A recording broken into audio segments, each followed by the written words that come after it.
Evening, ladies and gentlemen, and welcome to Elmhurst City Hall. This is a regularly scheduled meeting of the Elmhurst City Council.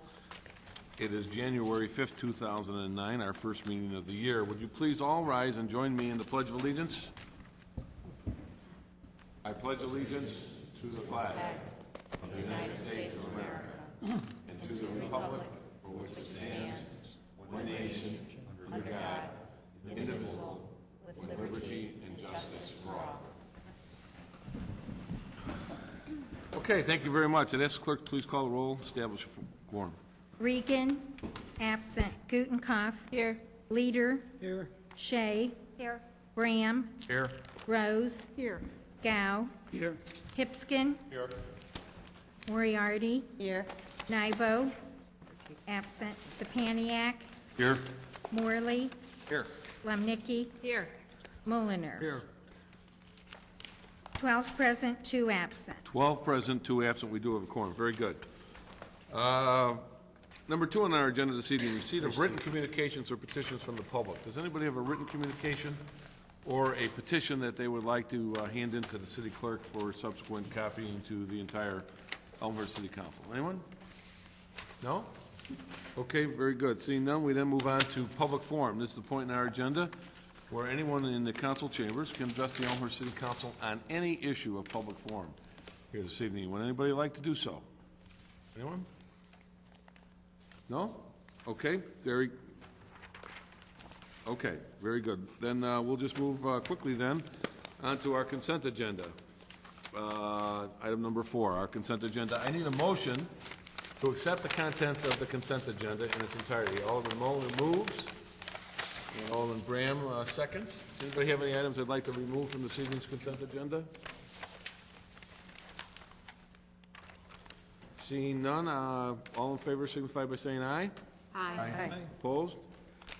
Hearing none, that motion carries. So the consent agenda is received in its entirety.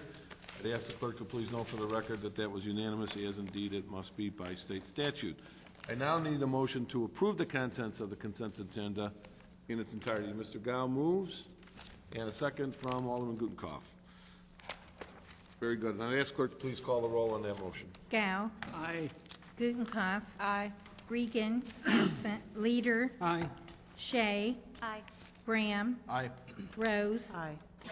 Hipskin. Aye. Moriarty. Aye. Nybo, absent. Sapaniak. Aye. Morley. Aye. Lemnicki. Aye. Mulliner. Aye. 12 ayes, 0 nays, 2 absent. 12 ayes, 0 nays, 2 absent. Motion carries. Okay, very good. Item 5, reports and recommendations from appointed and elected officials. Anyone on the dais have a report, recommendation this evening? No? Okay, very good. I'm going to take a pass because Mr. Borchard, who is 5B on our agenda, is prepared and ready, willing and able to start the review of the 5-year capital budget and a preview of the 09-10 general fund budget. So, Mr. Borchard, I see you have your materials with you. You have the floor, sir. Thank you, Mr. Mayor, and Happy New Year to the council and the community. The first meeting in January is typically a meeting where the 5-year capital budget is allowed to be reviewed by the otherwise work schedule of the community, of the city council. Committees have had a holiday break. As such, there's no committee reports of significant need for debate or discussion, and it allows for a clearer evening of review and reflection for staff to work with the city council, and we appreciate that. And in that regard, would wish to provide a overview of the 5-year capital expenditure budget.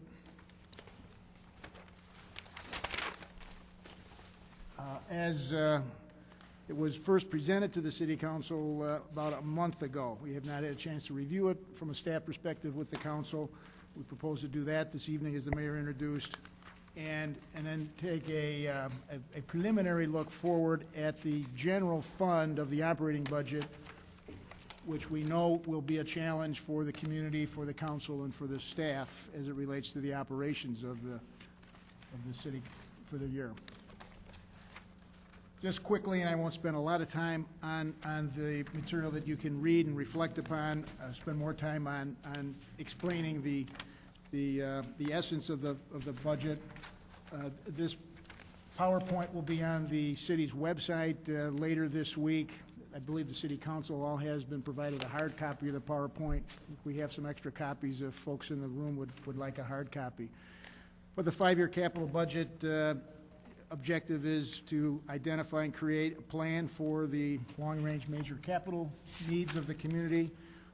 It's a 5-year budget. We identify capital expenditures as those items over $25,000. The budget also provides for a classification from essential to not as essential to including replacement, resulting in productivity, or will generally provide for enhanced economic activity. So you've got a classification included in the budget, as well as an A through D priority in the summary of what has been provided for you. The 5-year budget provides for $93 million in expenditures. It's broken down into various categories. Incidentally, I believe the council has a very solid policy that has existed for years as to the dollars that flow into the 5-year capital budget for infrastructure, for capital improvement needs. The audit report identifies over $114 million in value of infrastructure in the non-utility areas of the budget, and then an additional $100 million in the utility section of the budget. Well, those are very big numbers, and I recite those to allow you to understand that the 5-year expenditure of $93 million isn't an exorbitant and extravagant amount. I think it's a proper amount, probably, arguably, from an infrastructure maintenance perspective, a light number. It should be maintained if at all possible, and from a staff perspective, we believe it is certainly possible, and it's the right thing to do. Again, the funding sources are identified.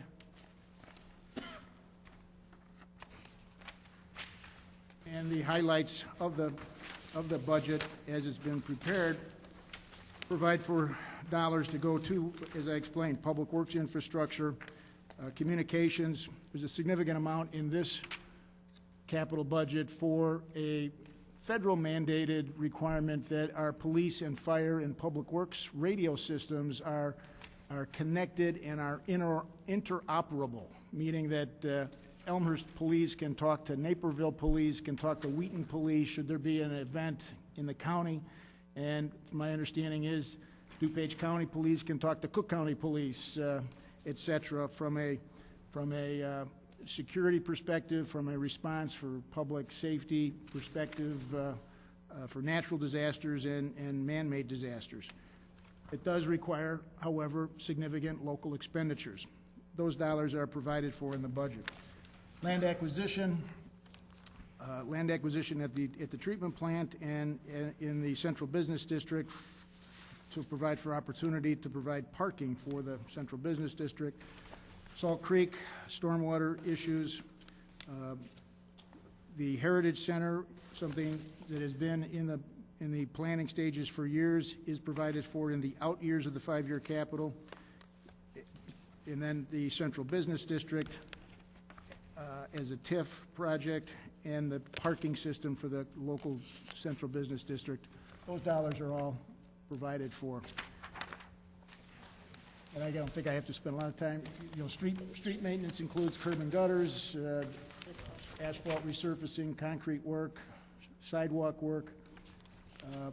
The hospital is an area where the 5-year capital budget does provide for the city's share of the shared investment in new infrastructure shared between the hospital and the city on a 50-50 basis.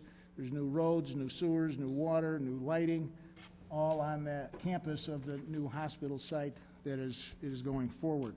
That's provided for. In the utility system, there's sewer work, sanitary and storm, fire hydrants on the water system, and water system replacement. Land acquisition in a business district, essentially for the need to provide additional parking in that the central business district is becoming more popular and more a place to go for shopping, for business, and for entertainment. There needs to be some investment in parking. And then on the right is the aerial photo of the Public Works garage and of the additional property that has been targeted for years to be purchased to complete the Public Works garage project. Interoperability system I mentioned a bit ago, police, fire, and public works, and not just Elmhurst to Elmhurst, but Elmhurst to other communities throughout DuPage County and beyond. Stormwater issues, it's incredible, frankly, the foresight and the strategic planning that has been implemented and wonderfully successful on Salt Creek relative to Salt Creek flood mitigation. Not only the September 08 event, but the December 08 event would have caused overland flooding problems in Elmhurst prior to the Elmhurst-initiated berm reservoir project, and the county, with help from the city, initiated conversion of the Elmhurst-Chicago Stone Quarry into a flood control reservoir. That is working. There's still significant work to be done, and in that regard, there are dollars available in the 5-year capital. From an operations perspective, Elmhurst still is working with DuPage County in an aggressive fashion with Villa Park and Oakbrook relative to the county's proposed floodplain mapping. There's a meeting of the Stormwater Committee tomorrow morning that Elmhurst, Villa Park, and Oakbrook will be attending to express our three-community perspective that the county's process is not resulting in a map that Elmhurst, Villa Park, and Oakbrook believe is correct, and seeking their response to that to make adjustments to identify then a mapping that would provide for elevations that we could believe in. Absent that, there are a lot of issues left for Elmhurst, Villa Park, and Oakbrook because it adversely affects so much of those three communities. And we think it's significant, can be significantly technically argued that that the numbers as proposed are not correct. So we're working on that. At the wastewater treatment plant in the utility system, there is work at the plant involving actually the construction of a second anaerobic digester to allow that treatment plant to provide the best treatment that it can. And again, there are federal mandates and state of Illinois mandates and EPA rules and requirements. Elmhurst supports those. Elmhurst is aggressively pursuing all of those. The downside is most of that is mandated without providing a source of funding, and Elmhurst has to find its own source of funding. Occasionally, the state of Illinois will provide for loans, but you got to pay them back, and Elmhurst has got, as a result of your past policy of contributions to the 5-year capital fund and a 5-year capital fund, there are dollars available that allow all of this to be addressed. In the out years, again, is a plans to improve the existing Gloss Mansion and to construct a new heritage center for the museum. It's, in my opinion, not just a dream. I think it's a opportunity and an expense that the community can afford. And with the recently hired development director, the staff, the Heritage, Elmhurst Heritage team, the commission involved, the board of directors is about the task of raising dollars to help the city find a way to allow this dream to come forward. The expenditures at the museum are in the third, fourth, and fifth year of the 5-year capital. Parking systems aren't the old asphalt surface of a parking area of a vacant lot. Because of the cost of land and the desire for it and the need to go highest and best, parking improvements now go vertical and are very expensive. The 5-year capital provides for 2 significant investments in a parking system once the city can find a place to construct the parking improvements. Remaining work in the Central Business District TIF are streetscaping improvements. We're getting to the end of those years. See, most of the system is located or marked in green where the streetscaping has been completed. There are areas on the edges yet to be completed. This 08 year was completed on the east side of York Street. The west side of York Street from 2nd to North has to be completed yet in the early part of next year. There are other areas on the edges of First and Park and of Schiller Court. Schiller Court is proposed for this coming season. Again, all is provided for in the budget. Your past policies provide a quite appropriate, I don't think it's too much, but a quite appropriate source of revenues to the capital improvement program. Those are 80% of the state income tax. The home rule sales tax used to be the home rule sales tax because of the council's action to create a additional 0.5% home rule sales tax to support the general fund. Now there is a 0.75% of home rule sales tax. 1/3 of that goes to the capital improvement fund. The other 2/3 goes to the general fund. Telecommunications tax, that is a tax on mobile phones. The rental income from the city's properties at 180 West Park, for also for that matter, the properties on North York and on Hahn Street, but those properties are more vacant than full. There is serious income at 180 West Park.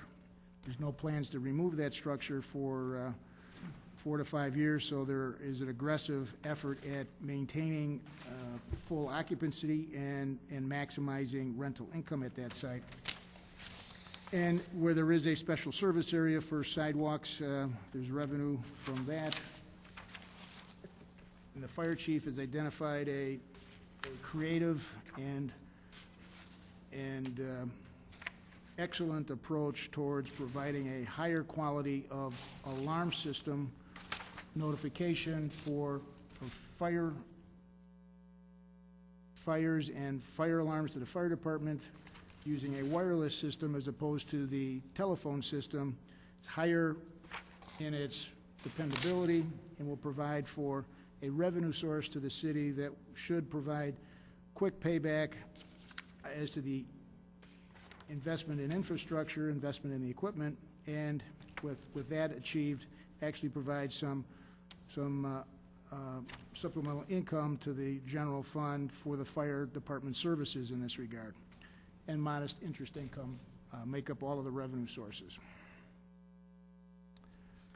The expenditures we've highlighted, again, include streets and sidewalks, building, parking, stormwater, information technology, keep the IT systems of hardware and software current, which provides a payback in productivity for staff and community and citizen service productivity, public safety, and debt service is provided for, and the hospital's infrastructure, which they pay half of, the city pays the other half for, is provided for.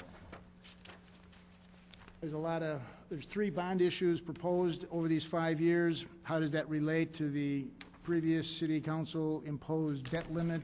This illustrates the debt limit, which is 5% of EAV. As the EAV goes up, the ability to borrow money, at least in theory, increases. May not be a good idea to borrow that money.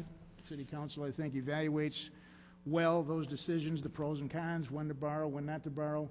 Relative to the debt limit, you're well under that, and as one looks at other communities, we're well under what most other communities have in borrowed dollars. The footnote identifies the bond issues in 2009, 2011, and 2013. The details of those are are in the 5-year capital.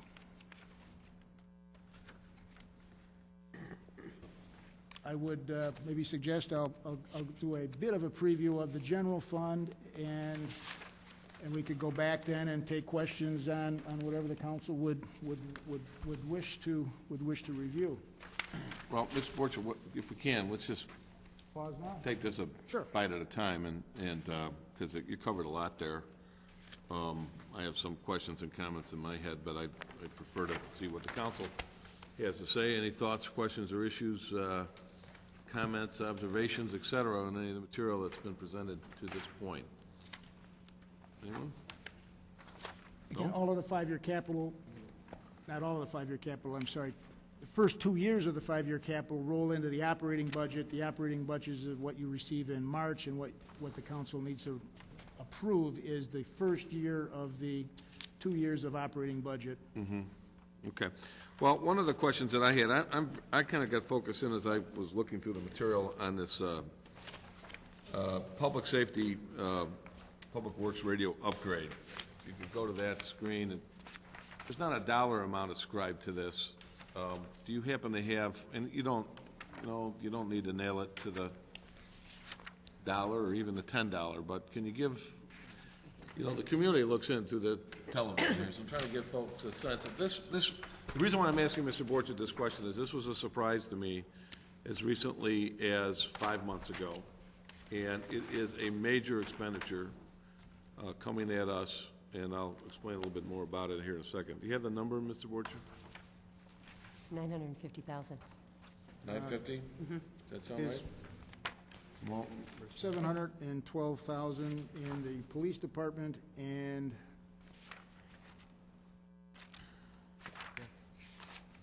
okay. of the 320,000 in the fire department. Alderman Moriarty is... About $1 million. All right, so in round numbers is $1 million. And it sounds like a lot of money. It is a lot. Doesn't sound like a lot. That is a lot of money. And the fact of the matter is that all the policemen and all the firemen in our community have radios today. So why would this be an important thing? I think that this is kind of like, not exactly like, but kind of like our effort to do some research on and apply for grants and try to get some funds for the pedestrian underpass at York High School. That was driven by an event up in Fox River Grove where a train hit a school bus full of kids, and there's a lot of tension in our community and every community in the Chicago metropolitan area because we're all surrounded by so many trains to try to get a handle on how that happened, why that happened, what could be done to mitigate that. And we, along with IDOT, started looking at that light and what could be done, and there were some changes made to that light, but then this idea of the pedestrian underpass was developed, and there were some conversations with some people over at the school district about it. We started applying for grants and et cetera, and then the grant money finally came through. By the time it came through, the immediacy of the Fox River Grove event had passed, and some of the folks who we discussed this with at the school board had left. And so this seemed like a big surprise, and what is this all about? The reason why I walked you through all that is that that's kind of the similar thing here. The drive towards this connectivity started as a national security interest issue developed directly out of 9/11/2001. Let's recall this was the first meeting in 2009, so quite some time ago. But one of the thoughts was that we need to we, elected officials in the county, need to get all of our public safety people talking to each other all of the time. And that is just simply not the case today with the current analog technology that our fire department, our police department, and every other police department and fire department in the county are using.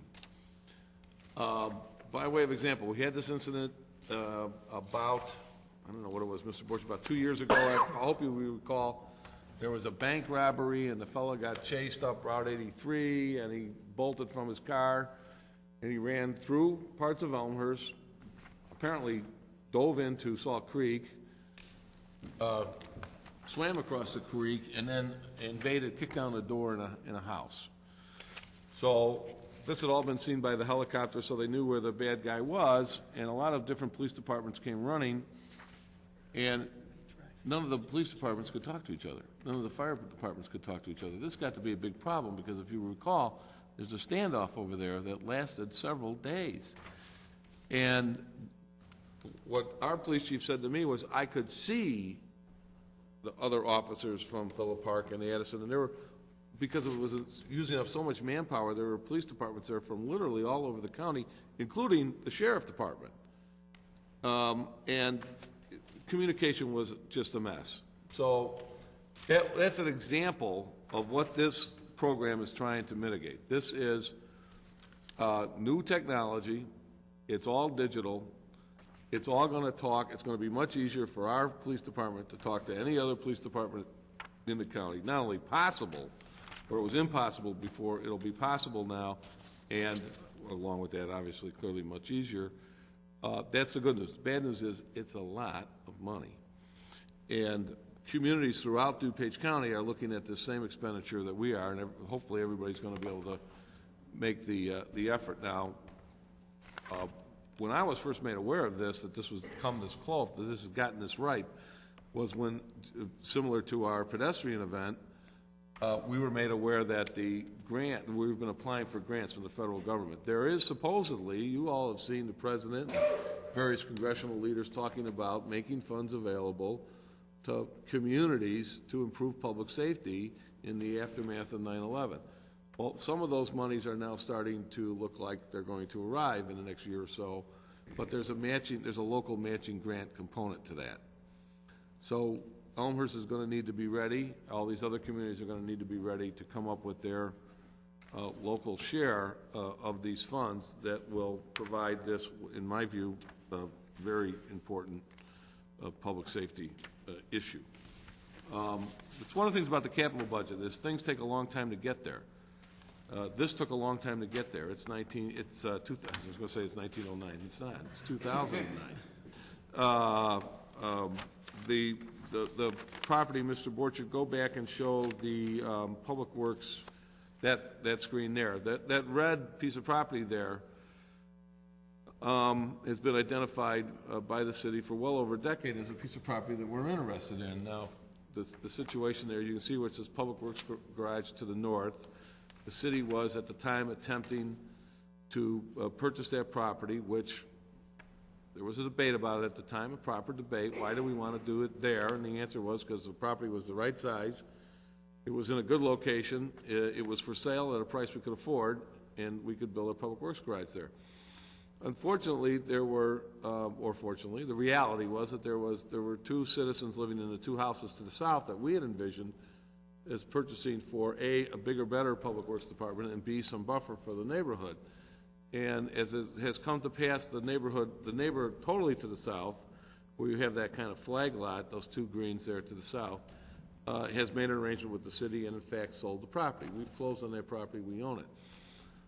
In the middle was a lady who made it very clear to us that she wanted to stay in her home, and the Elmhurst City Council, after a great deliberation, decided not to condemn this lady out of her house.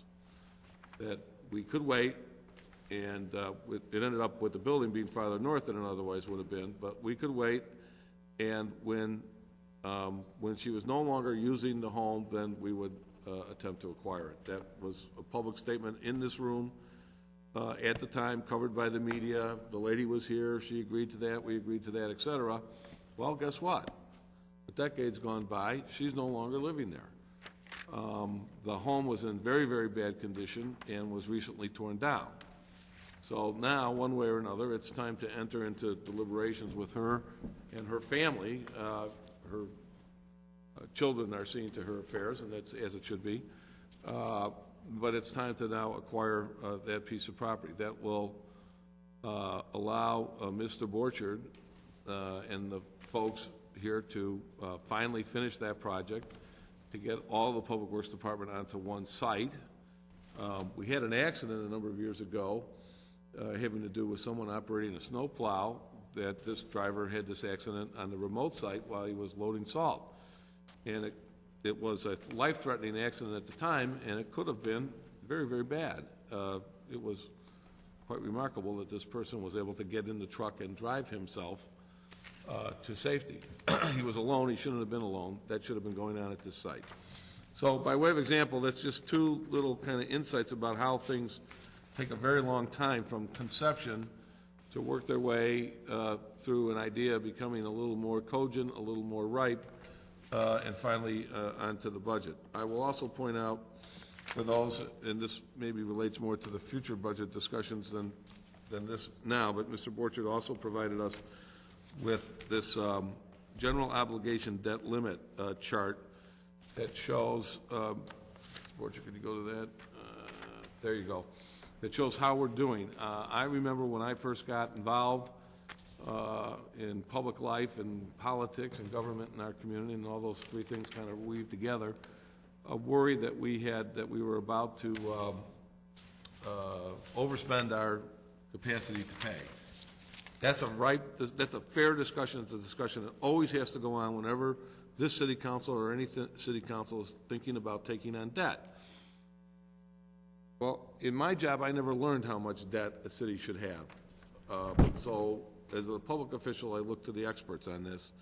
And what the bond houses said to us was the normal benchmark that they look at is how much debt has a community taken on relative to its equalized assessed valuation, or relative to the value of the community.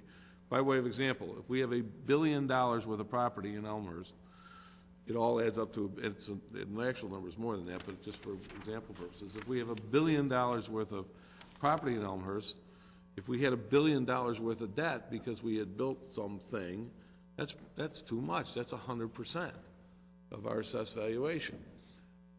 What they say, that number should be 5% or below. So this tracks that, and I think it's a great credit to the City Council, to Mr. Borchard and his folks in the Finance Department, who have kept us kind of within this range, as you can see it pretty clearly here, over time, in the 2 to 2.5 to 3%, more recently in the 2s than in the 3s, which shows, I think, some prudence on the part of the council, but also will guide you going forward. That's the benchmark. Where do we stand relative to that 5% limit? Now, as I was looking at this, you might, and I might also wonder, well, you know, they show that in the projections going forward, they show our equalized assessed valuation continuing to rise. That's a projection, it's an assumption, it's something that you can't put on the bank. Let's just say you used your mind's eye to go to that graph and make that line go absolutely horizontal. In other words, no rise from here on out. I think that the debt limit, the debt encumbrance that we have on board already is very handleable, even in that scenario. So just a little something for you all to think about going forward. So those were some of my initial thoughts and comments on this. Anybody else have anything? Mr. Hipkins? If I may, while we're Yeah. looking at that, On this? I think it's significant that the red indicates the higher line, and that's geodebt with the library. Right. City Council has got an oversight responsibility relative to the tax levy of the library, but really, the library is run by the library board. You take the red off, what you're responsible for as a city council is the blue line, which is less than 2% of EAV. Incredibly low debt for a community. That's true, and by the way, over the period of life of that bond, the red line will come down to eventually meet the blue line, similar to as it was here on the far right. The library had no bonding out, and so our line was their line. Then the big jump that you see there in 01-02 was a result of the referendum that we put before the community.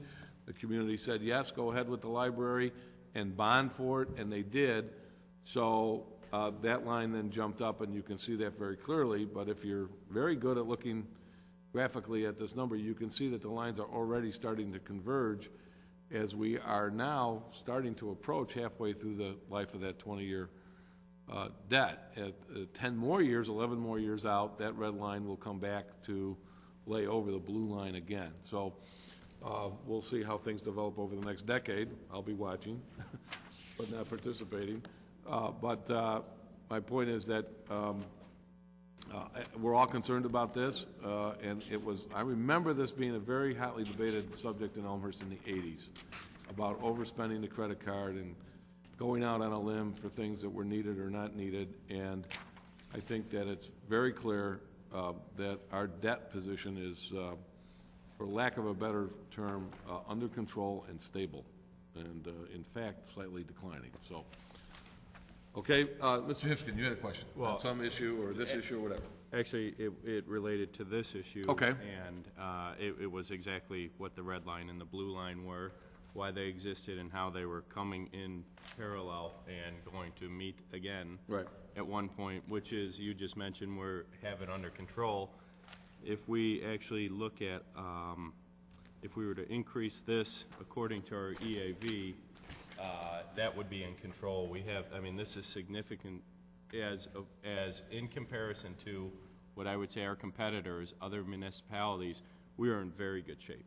So that is, you know, this isn't something done by one individual period of time. This is something that's done over, you know, you're looking at about a decade here, projected out another half a decade. And so, I mean, that's something that should be pointed out, what a strong financial position we're in as a community. And, you know, we still look at each other every budget year, and we're all, you know, going around looking how we can cut money out of the budget and how we can be more efficient. But relative to all of our competitors, we're in a very good shape. So that was what I wanted to point out, and you jumped ahead of that. Very good. The second thing I want to talk about is, Mr. Borchard, if you can talk about the anaerobic digester, what that is. I mean, that's actually coming up very quickly on us. Really, in about 2 years, we're going to be looking at a $5.5 million number. Can you explain to the public what that is, what we currently have right now, why we need a new one of these, or it's actually in addition to the 2 existing ones we've had, how long we've had those, how long we've had them, and what the third one is going to do, because that's a big number coming up, and I don't want I want the council to be aware of what's happening in this, because it's going to be here before we know it. I mean, the fire department a couple years was way off, and I drive by it every day, and the steel girders are up, and I'm starting to see the masonry work and stuff. So this stuff, this is another very significant piece that we're looking at. The details are on page 70 of the capital expenditure budget. For those who don't have a budget book, this provides for about $5.6 million to construct a new 500,000-gallon anaerobic digester. An anaerobic digester is a structure that allows for the wastewater treatment plant digestion process to go forward anaerobically, meaning in the absence of air. The anaerobic digestion process creates methane gas. If you drive by the wastewater treatment plant presently, you may see some methane gas being burned off that's excess. That methane gas is also used to generate electricity at the wastewater treatment plant. A award-receiving innovation done, I think, a decade or so ago to actually provide for a lot of the electricity at the wastewater treatment plant. But there is enough capacity at that treatment plant that there is additional digestion necessary, and the need to have some of the existing digester not in place from time to time for maintenance. So it's come to a place in our development where this third digester needs to be constructed, and that's what this budget provides for in the 2011-2012 is the targeted year for construction, with the tail end of the coming fiscal year being a year for the beginning of design work and engineering. You need to have an interest in more of the biology, or not biology, the chemistry of this. Mr. Stryker and his team at the treatment plant love to do tours, if anybody would be interested. Well, you know, that always kind of gets a chuckle from everybody, but at the end of the day, that's one of the key functions of what municipalities do. You know, why do people have local government? So they can come together and buy local services that they need to improve the quality of their life. And what we dump into Salt Creek affects the quality of life in our community and the quality of life in the communities downstream from us. And we, of course, look to the federal government to make sure everybody upstream from us is doing the same. So this is an environmental issue. This is a life safety issue. This is a quality of life issue. And unfortunately, these things are very expensive. Now, I don't think there's a lot of, well, Mr. Borchard, I'm more familiar with this entire document than I am, so I'm going to ask you a question here. Is there much in reference here onto the future impending ratcheting up by the federal government of the Clean Water Act, kind of phase 2? Phase 1 was these kinds of things about cleaning up effluents, things that go through your sanitary sewer system, getting people to be careful about what they pour down the drain, not only in our homes, our household products, but in manufacturing facilities, that various terrible things used to go into the sewer system, and we all kind of thought, well, they just went away. Well, they didn't just go away, they just went to Salt Creek. Then maybe they passed through our wastewater treatment plant, and maybe worse yet, they killed off all the bugs in our anaerobic digester, so we had to get the thing fired up again. Having said all this, now they're moving on to what and we all have that picture, I have it from when I was in college, of the manufacturing plant putting terrible water right into the streams and lakes of our country. A lot of that's been addressed, not all of it, a lot of it. Now we realize that a lot of the pollutants that are still reaching Salt Creek are coming from just good old-fashioned rainwater that falls in our yards and in our streets and in our parking lots and the roofs of our buildings and are finding its way to the creek untreated. So, Mr. Borchard, could you address that just a little bit? You're correct, Mayor. The Phase 2 of the Clean Water Act does provide now for not just best management practices to be considered, but to be implemented on stormwater runoff. We're not exactly sure how this will manifest itself in infrastructure. We are becoming more and more aware of the requirements from a operations perspective and a monitoring perspective. Wherever in Elmhurst there is, because of the size of the development, a stormwater detention area built on private property by the private property developer, there will now be a requirement that the City of Elmhurst Engineering Division checks that basin on a regular annual basis, it might be biannual or semi-annual, and make a report of that, and then hold the owner of the property responsible for any maintenance that's required, so that that basin is doing the job as designed, and the stormwater that's running through it and then eventually to Salt Creek is of the quality that it should be.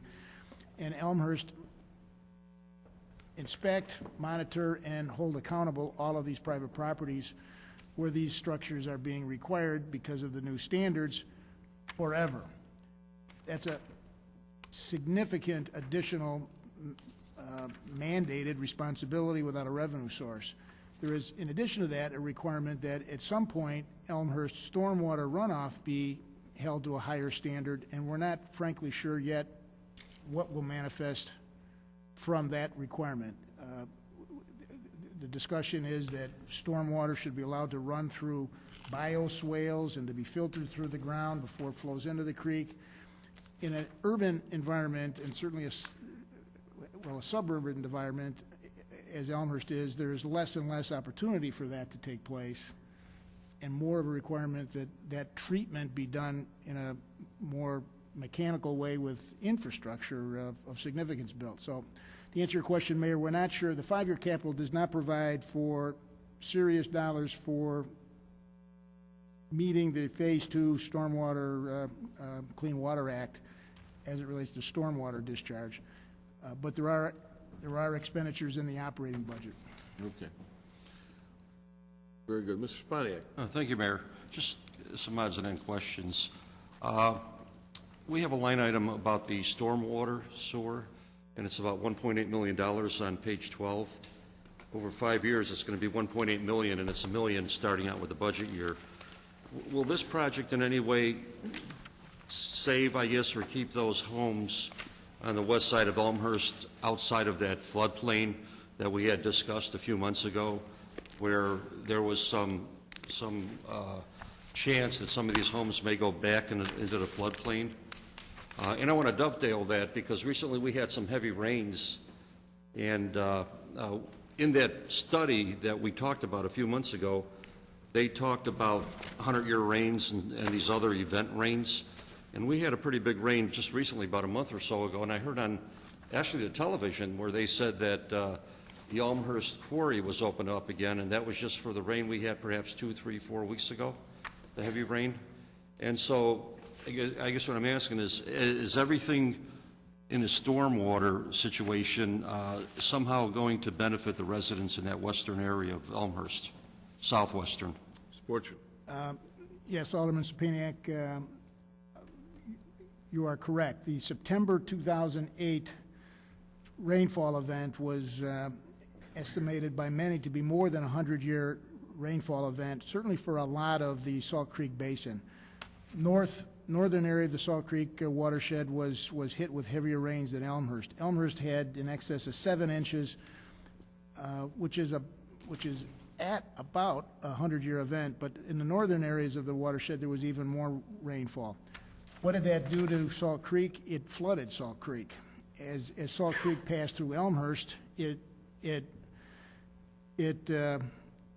was mitigated in its flooding as it exceeded in height the built-in weir, allowing water to flow out of the creek and into the inlet structure and into the Elmhurst-Chicago Stone Quarry. That September 2008 event filled the stone quarry all the way up to the top of Salt Creek. Elmhurst had no overland stormwater Salt Creek flooding as a result of the successful mitigation of the flood by the quarry. In the December 08 event, that heavy rainfall on top of a foot of snowpack, there was also significant Salt Creek flooding in other communities, and there was not as much stormwater from Salt Creek flowing into the Elmhurst-Chicago Stone Quarry, but the quarry filled about halfway in that event. And again, because of the project, there was no overland flooding by Salt Creek in Elmhurst.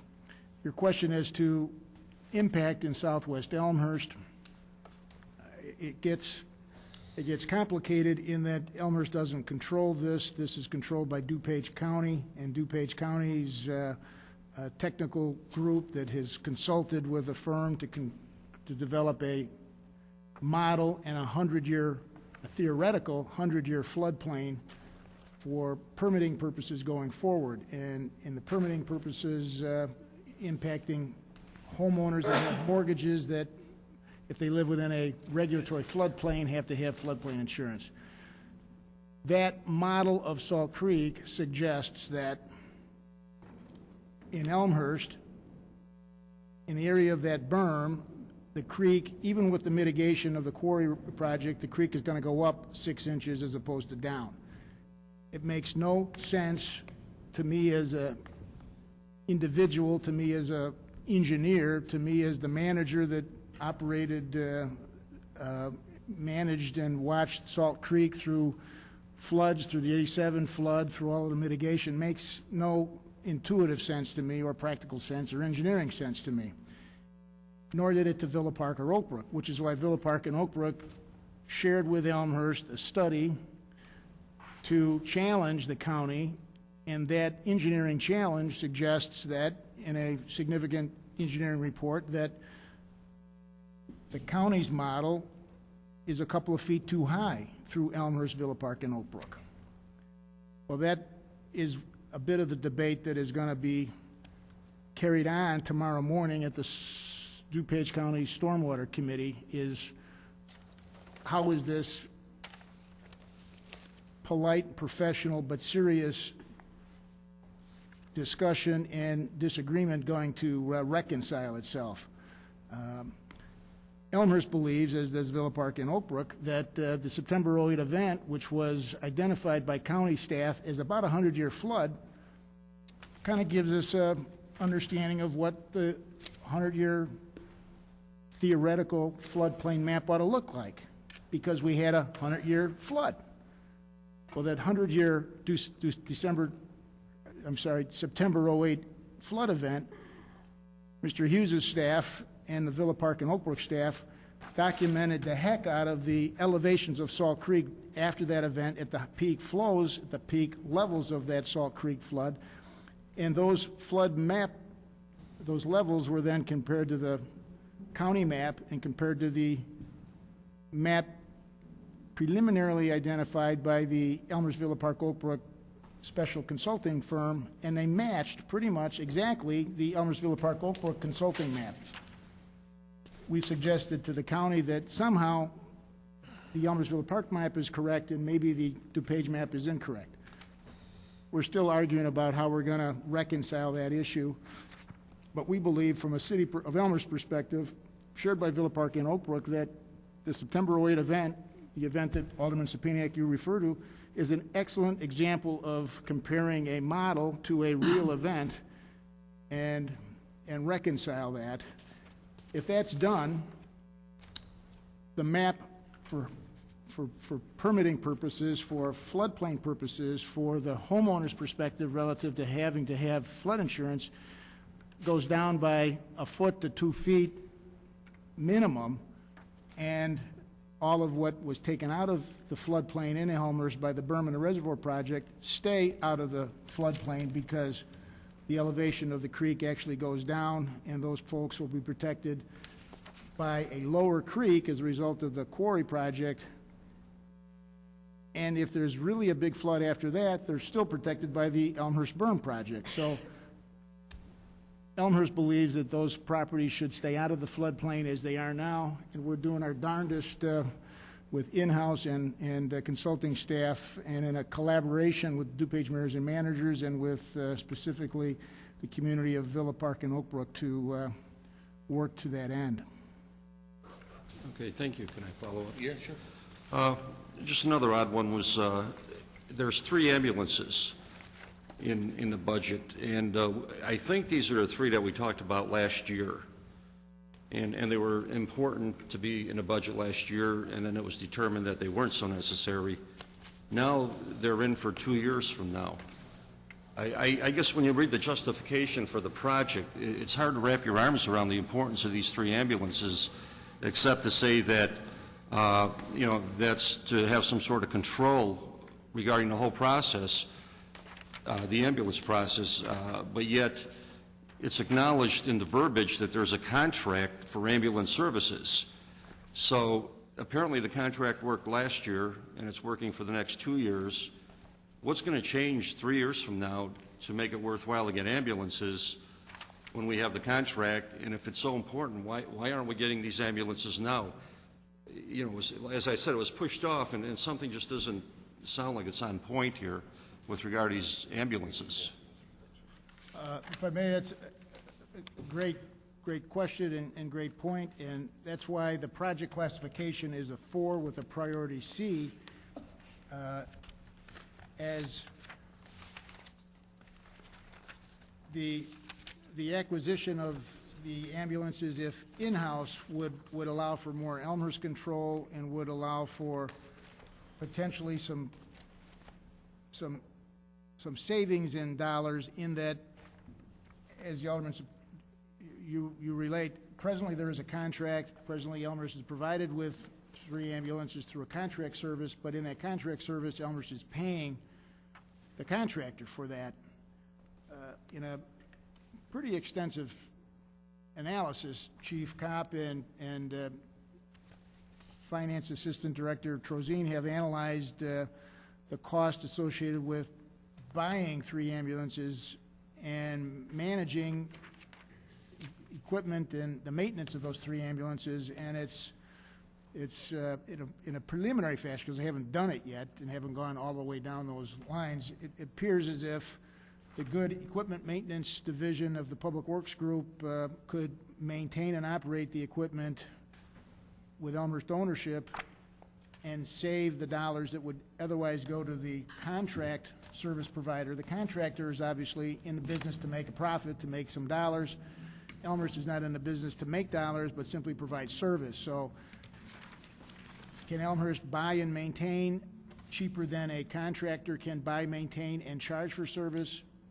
The chief and the finance team and I believe the answer to that is yes, but it's a big undertaking, and we've pushed it in a budget out to the second or the third year because presently, from a staffing perspective and I think a council perspective, there are other priorities that are going to take our attention, and rather than trying to figure out how to best compete with the private side and provide a service for less for the community, which would be a good thing, there's higher priorities in the challenges of the general fund, and in that regard has been pushed back in the funding of the 5-year with the project classification and priority identified.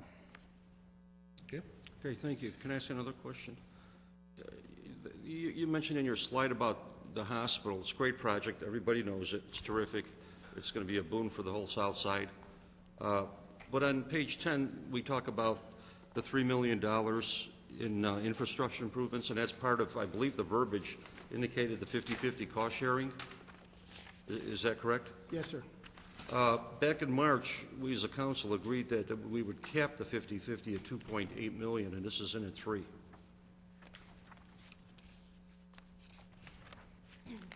Mr. Borcher.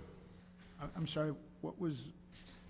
Mr. Spaniak is saying that we had a cap on the sharing at $2.8 million, and yet in the budget going forward, it looks like you've budgeted $3 million.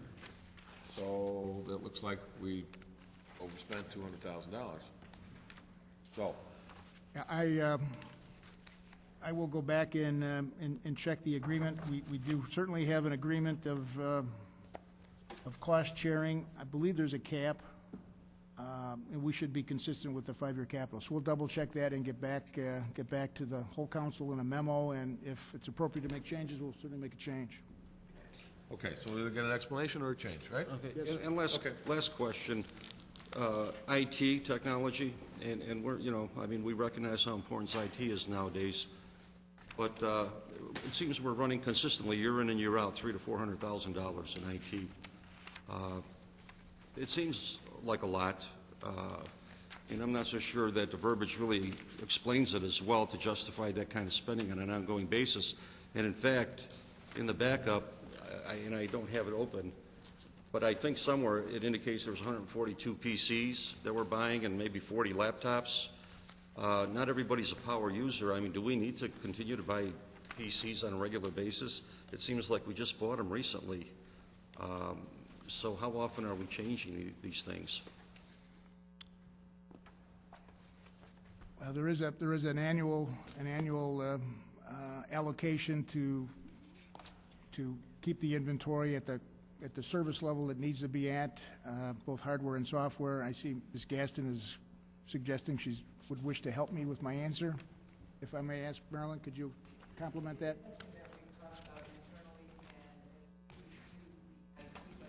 Excuse me, Ms. Gasson, you're going to need to go to a microphone or get a mic, because that's not going out over the television when you...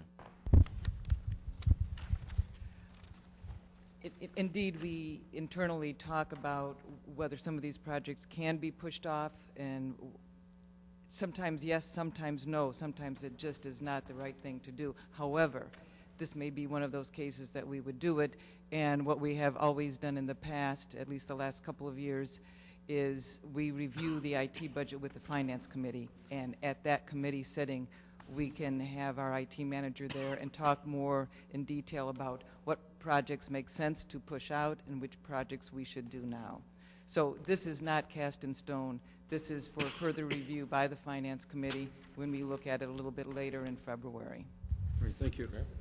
All right, I was going to go to Alderman Morley, but Alderman Mulliner wanted to get on one of these issues that was raised, and then I'm going to go to Alderman Well, I think you had something to do with you had a comment about the ambulance? Yeah, I just wanted to comment on the ambulance because that was a very good question, and that was actually talked about in our committee briefly, and I just wanted to make one other point to it, and that was the fact that one of the reasons why we were looking at purchasing the ambulances was it gave us greater flexibility when we were bidding ambulance services, which there's some companies out there that will not provide us with ambulances, and they weren't willing to bid on it if we didn't have the ambulances.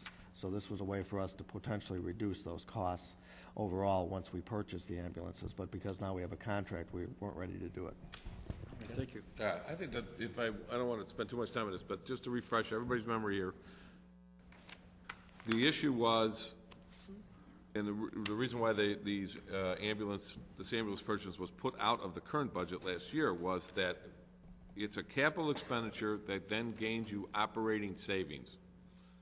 So the operating savings only come in a little bit at a time, you know, the first year, the second.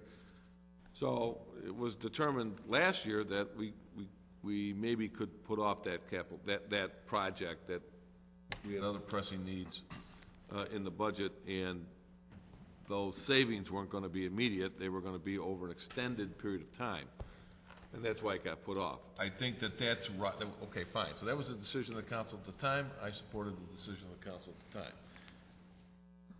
That could be the decision of the council again this year. Probably would be. So we're not going to be back at it right away, but still the reality remains. Our job always is to use the resources available to us for the maximum benefit, to get as much out of those tax dollars as we can.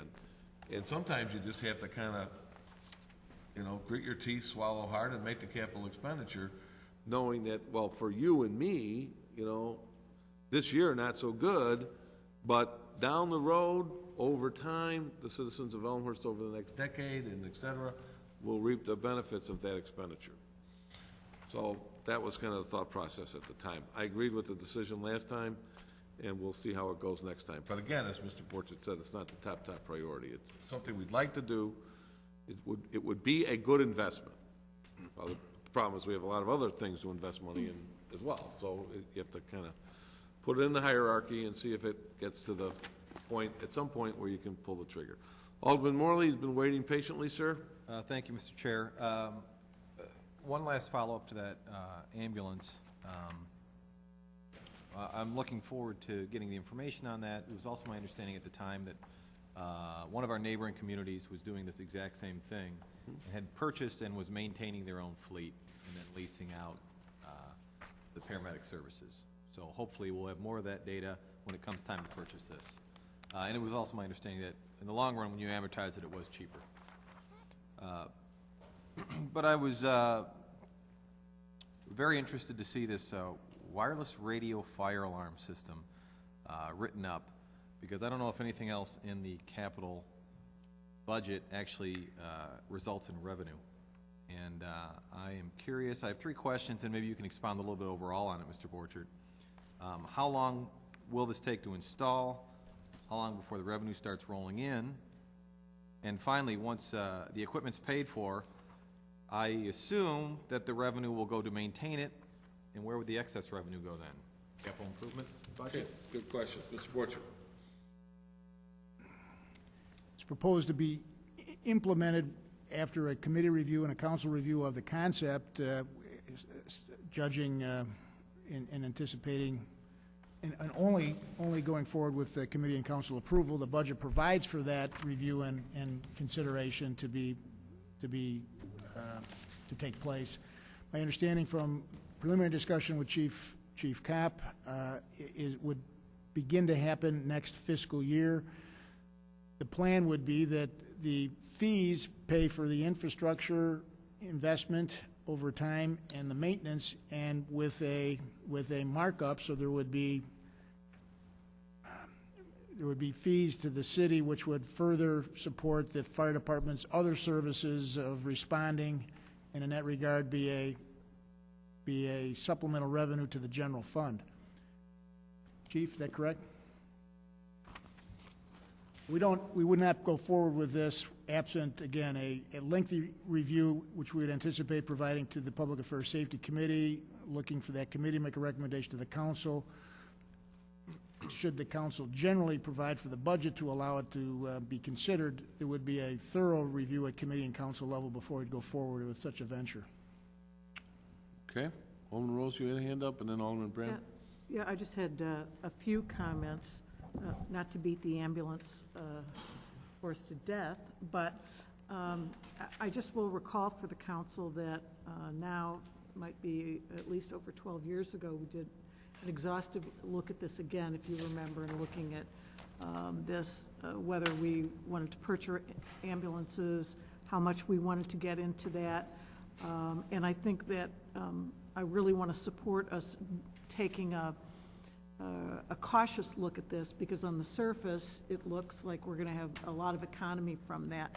We spent over a year looking at this. About 12 years ago, the landscape has changed a little in relation to that, but I still think that it's sometimes it's glittering, it looks like a real economy, and it's a false economy. So I just want to make a comment on that. Second comment I might want to make is a question, really, I want to ask about what the useful period is for the cascading of our computers, the new computers. Is it 3 years? Is it 4? And some industries, 3 is pretty much a standard. After 3 years, you roll over and new hardware has to come in. And I want to say that it looks like, oh, maybe we shouldn't do that, but I'll tell you, I think that the difficulties, if we push that too far, can be, if we go beyond what is the standard and say, let's keep this old hardware for another 2 or 3 years, can cause us more problems in the end. So I'm curious what our standard is right now.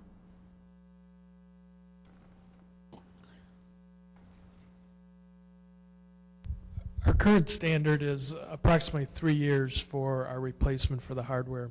Yeah. And as Marilyn had mentioned, part of the reason we will review it with the IT or the Finance Committee is the operating system, that we're worried the compatibility of the operating system and the new versions that are out there. A follow-up on that, and I guess that's my concern. If we start pushing this out too long, now we've got computers that really tend not to be compatible with more efficient operating systems. So again, it looks on the surface like that we'll be able to save by doing that. Sometimes that, again, I think that's a false economy. And the third point I wanted to make was to take us in a different direction, to talk about parking. One of the things in the budget on probably one of the slides, land acquisition. Looks like we're talking about parking improvements in the capital budget, some notions of this. I just would ask the city manager, parking is always an issue. I hear about it all the time from all kinds of residents. I experience it myself. If we want to have a thriving downtown, we've got to have better parking. I'm curious where we are now in terms of an average occupancy during the day on our current inventory of parking. So it's a complicated question because we've got parking kind of all over, but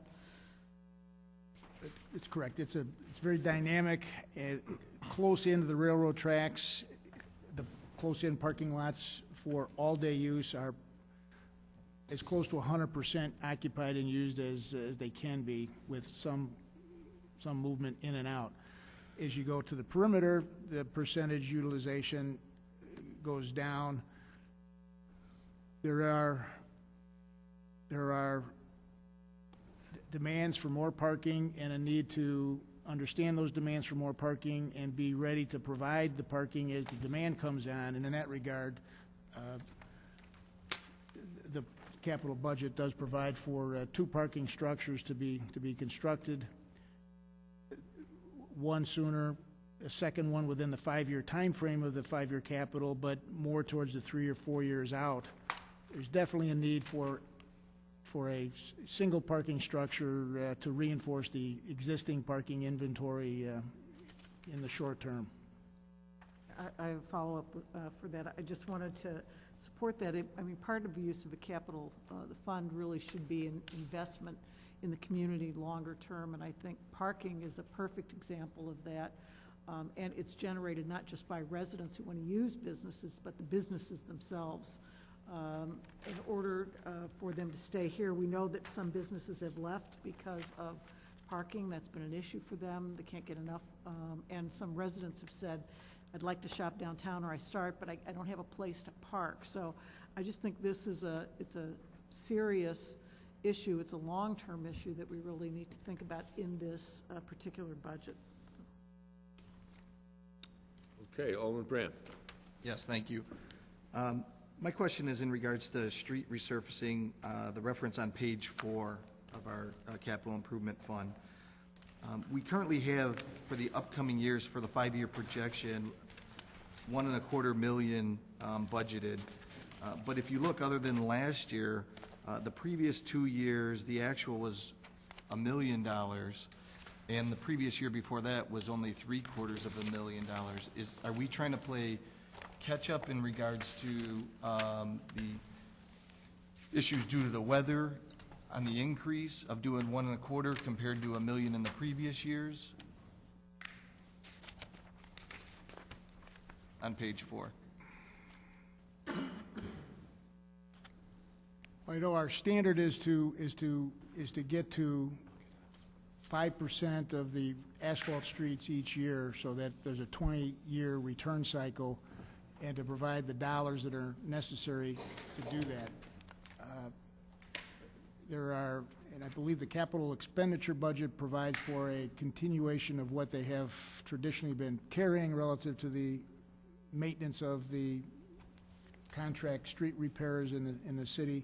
As we get into the preview of the general fund, I'll identify that the staff will be recommending in the operations budget that the city actually back off of the paving program as it relates to the dollars that the paving program spends relative to dollars from the general fund because of the pressure on the general fund.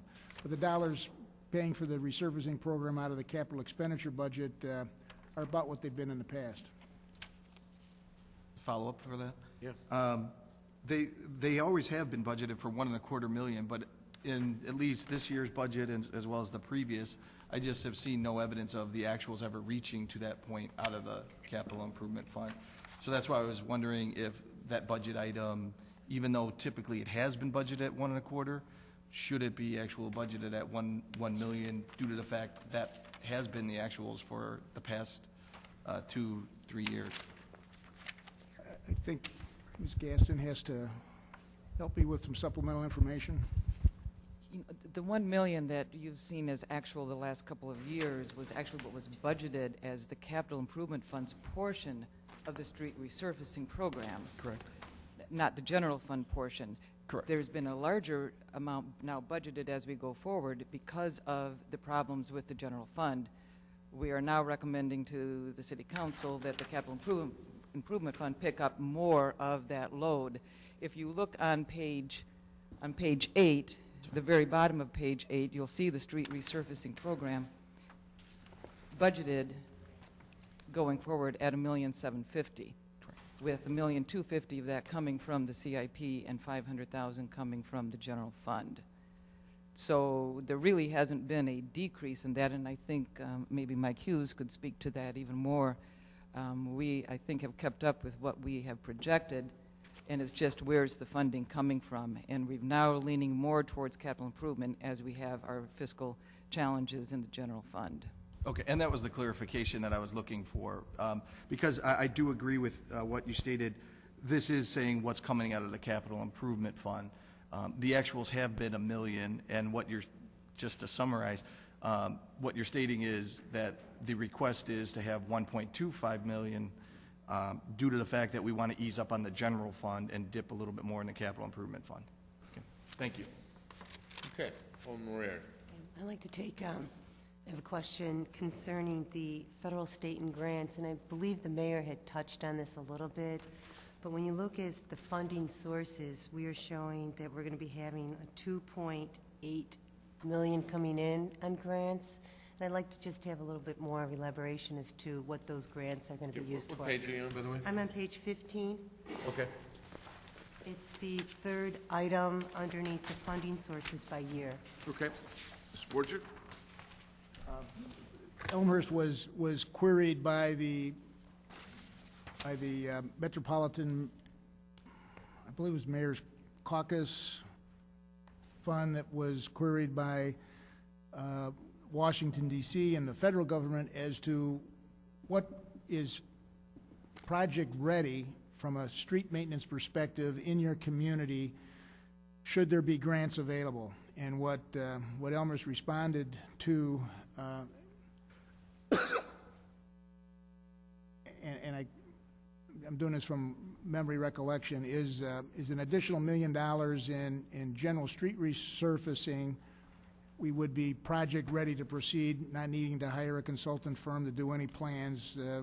We have identified locations where that would be a worthy investment. And then, is it $500,000 and $500,000 for two different St. Charles Road improvements? It's $1.5 million. $1.5 million for St. Charles Road, remove and replace, to scarify in a fashion quite similar to what was the technique applied to the Robert Palmer underpass this past season. We believe we are project ready to proceed on that section of St. Charles Road that is beginning to show significant deterioration, cracking, and potholing of the concrete surface. We would propose to proceed with a improvement of removing the top couple inches of concrete off and then placing asphalt down as a new wearing surface. Both those projects would only proceed should Elmhurst be successful in getting those grants.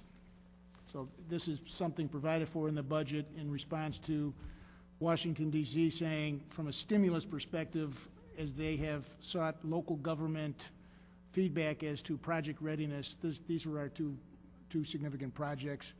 We would not proceed absent the federal grant. Okay, thank you very much. So specifically, street improvements is what the grants would be used for. Okay. If I may, not to share too much of a political perspective on the dais here, but I think it is of interest that Mr. Borchardt never bothers to congratulate himself, but I'm going to thank him on behalf of the community and Marilyn and Tom for doing quite a bit of work over the last month or so to prepare responses to these inquiries that we're getting. We're getting, quite frankly, a lot of them. It seems like a simple question, so somebody should just ask it and we should have an answer. But the question comes from various points within the President-elect's administration. You can't turn on the radio without hearing about the stimulus package that the President-elect is attempting to. He actually went to Capitol Hill today, which is pretty unusual, and started making the pitch for these projects. What his staff is saying to the state, what the state is saying to us, what the staff is saying to the DuPage mayors and managers, and they're saying to us. What his staff is saying directly to us is, do you have ready-to-go projects? The idea here is economic stimulus, and it's going to take, this isn't like just mailing people a check like what happened 8-9 months ago. Whether that was a good idea or a bad idea is irrelevant, but the point is that can happen relatively quickly, in 90 days, in 60 days. Funding and getting these capital projects off and going is something that's going to take some time. So one of the things that the incoming administration is asking is, what are your ready-to-go projects, which, whether it was Elmhurst or any community in the United States, what that really means is, what have you been trying to do, what have you wanted to do, what have you got plans to do, but you just haven't been able to come up with the funding source to do?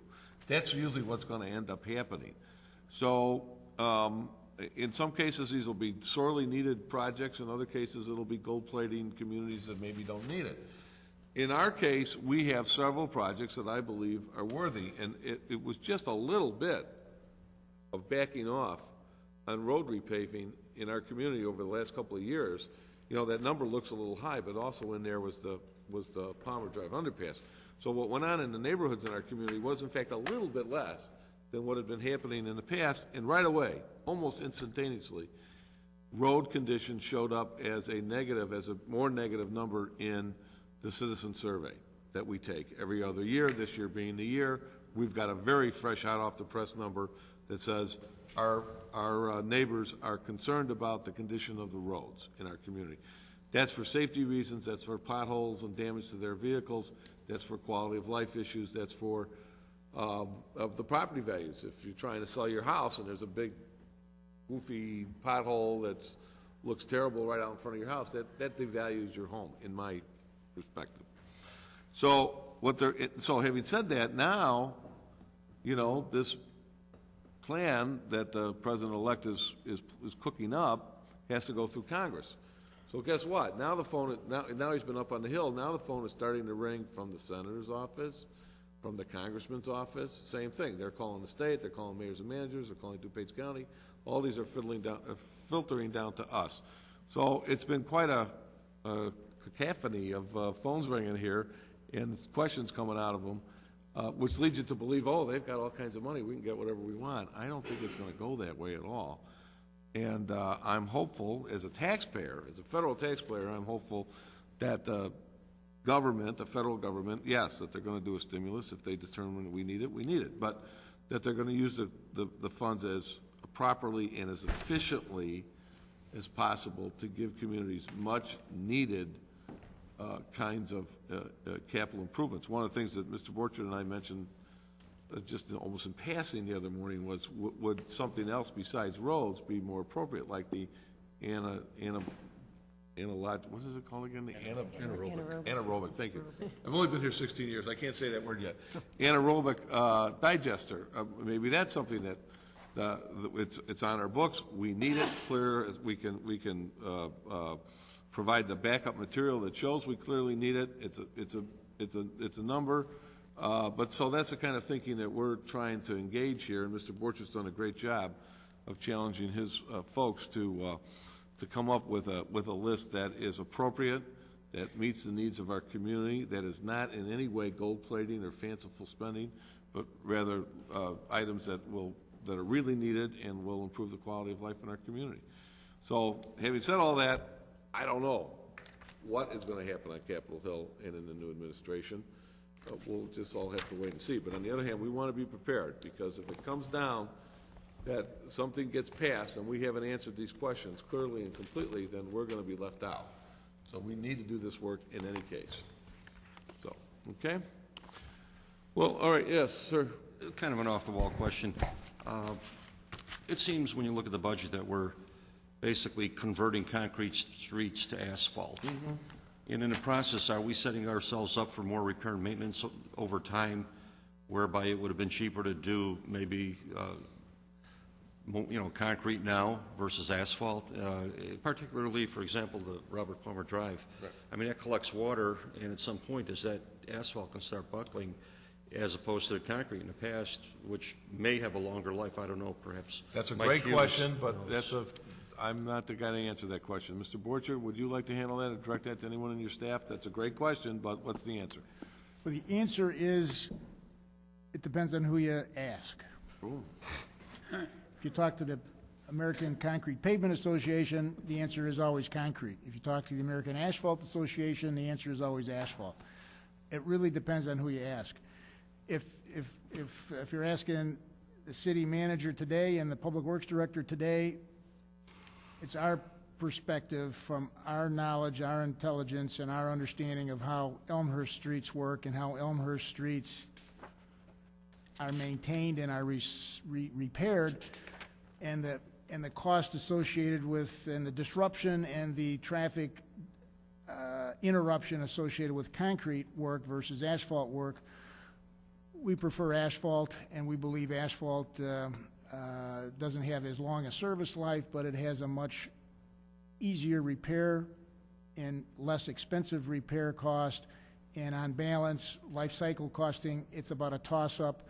And in that regard, we select asphalt as preferred to concrete from a maintenance perspective in getting folks back onto their street and back onto the roadway and out of the detour in a much quicker, efficient fashion. So our Elmhurst answer is we believe asphalt from an economy perspective and from a maintenance perspective preference. But if you talk to the American Concrete Association, they'll tell you different. All right, thank you. All right. Can I ask a follow-up? You know, on a parking system program? On a parking system? Yeah, the parking, we were talking at one time about a year or two back about swiping cards and so forth and upgrading. Yes. all of the tokens to Right. cards and all that has. Good question. that Mr. going Borcher, what anywhere? happened to that plan with, That is part of the capital budget. it's in here? Okay, so what Mr. Spaniak, for anybody looking at, is talking about is that right now, when you drive to downtown Elmhurst to get on the train for all-day parking and commuter parking, you have to put the money in the slot, and then somebody's got to go collect that.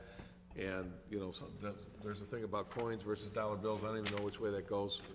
And it's been a problem. They've changed it a couple of times over the years. Then it's a mess. There are more efficient, modern ways to do this that you see by way of example at some CTA spots.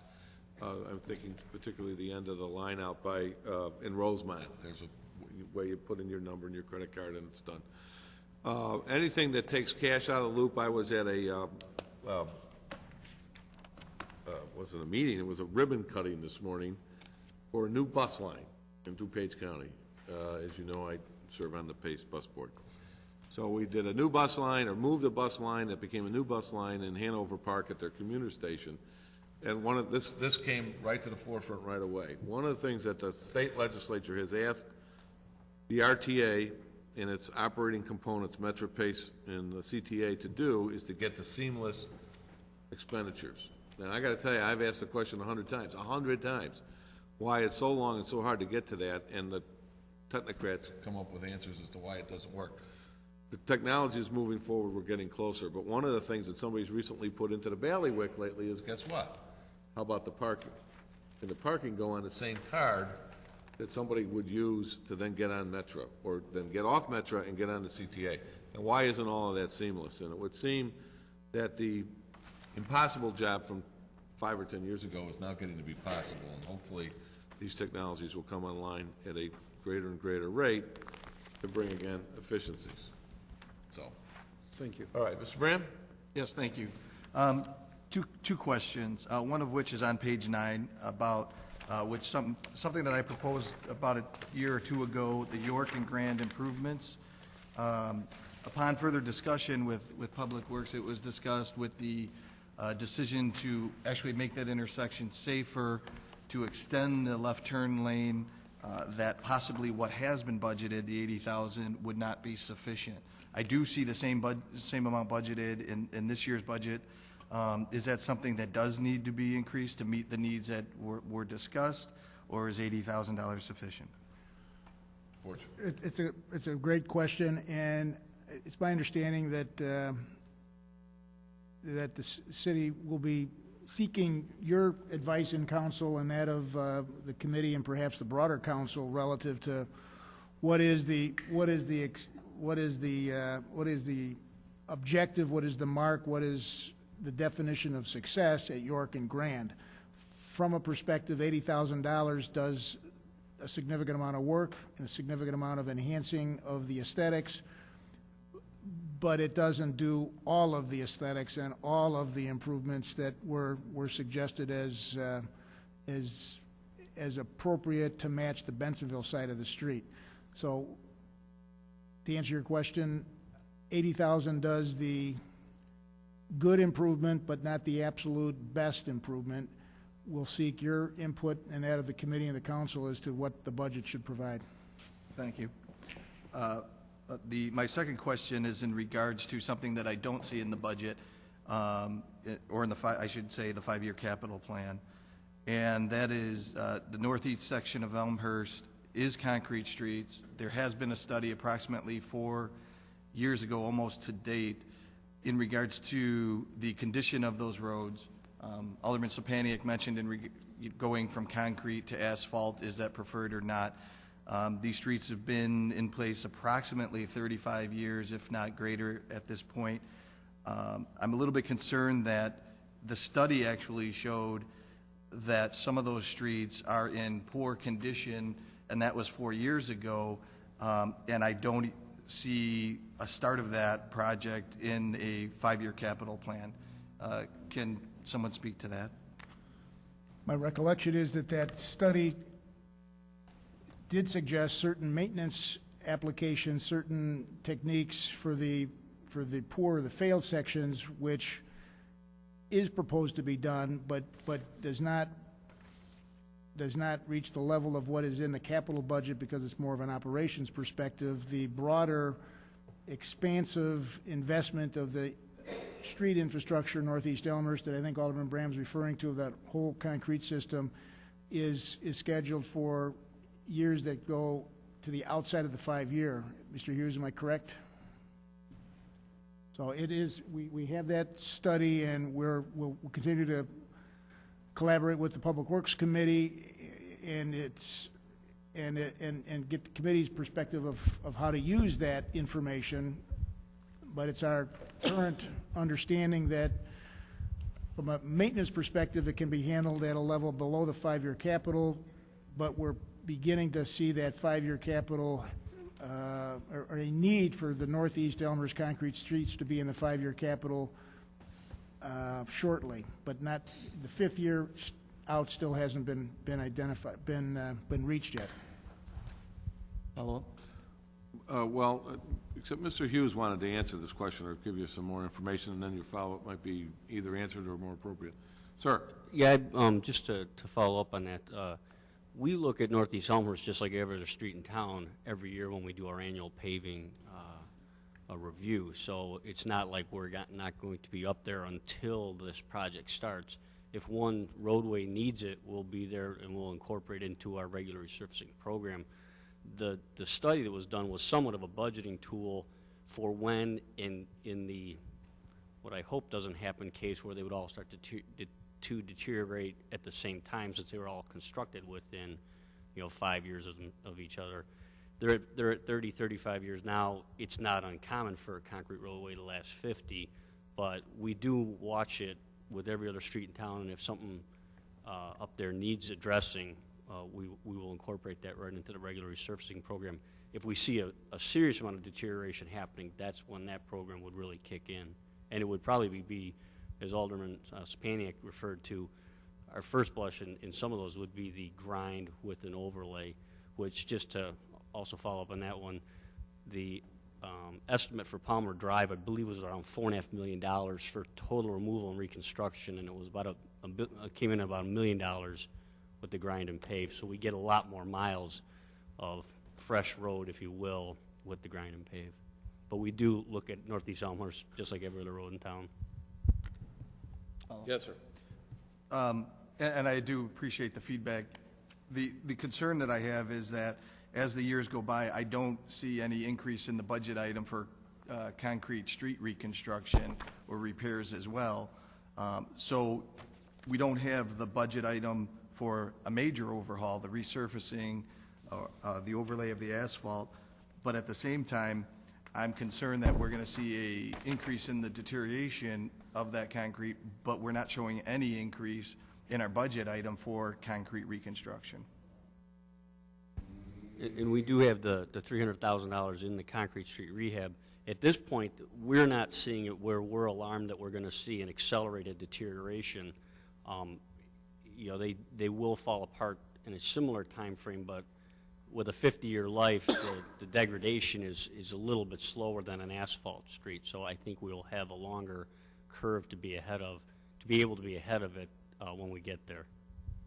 Thank you. Okay.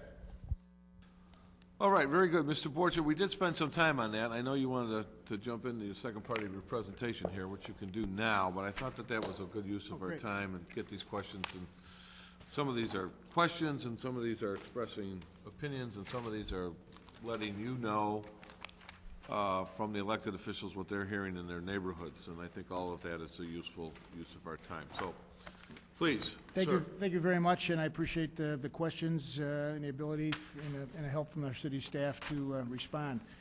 As it relates to the preview of the 09-10 general fund budget, it's my perspective that the staff and the council together as a team will be much more successful in meeting the demands of the public if collectively our budget issues, our budget constraints, and the resultant reductions in spending and reductions in service delivery are as clearly identified as possible. And in that regard, have accelerated our staff preparation of the general operating budget for the next fiscal year, understanding that there will be a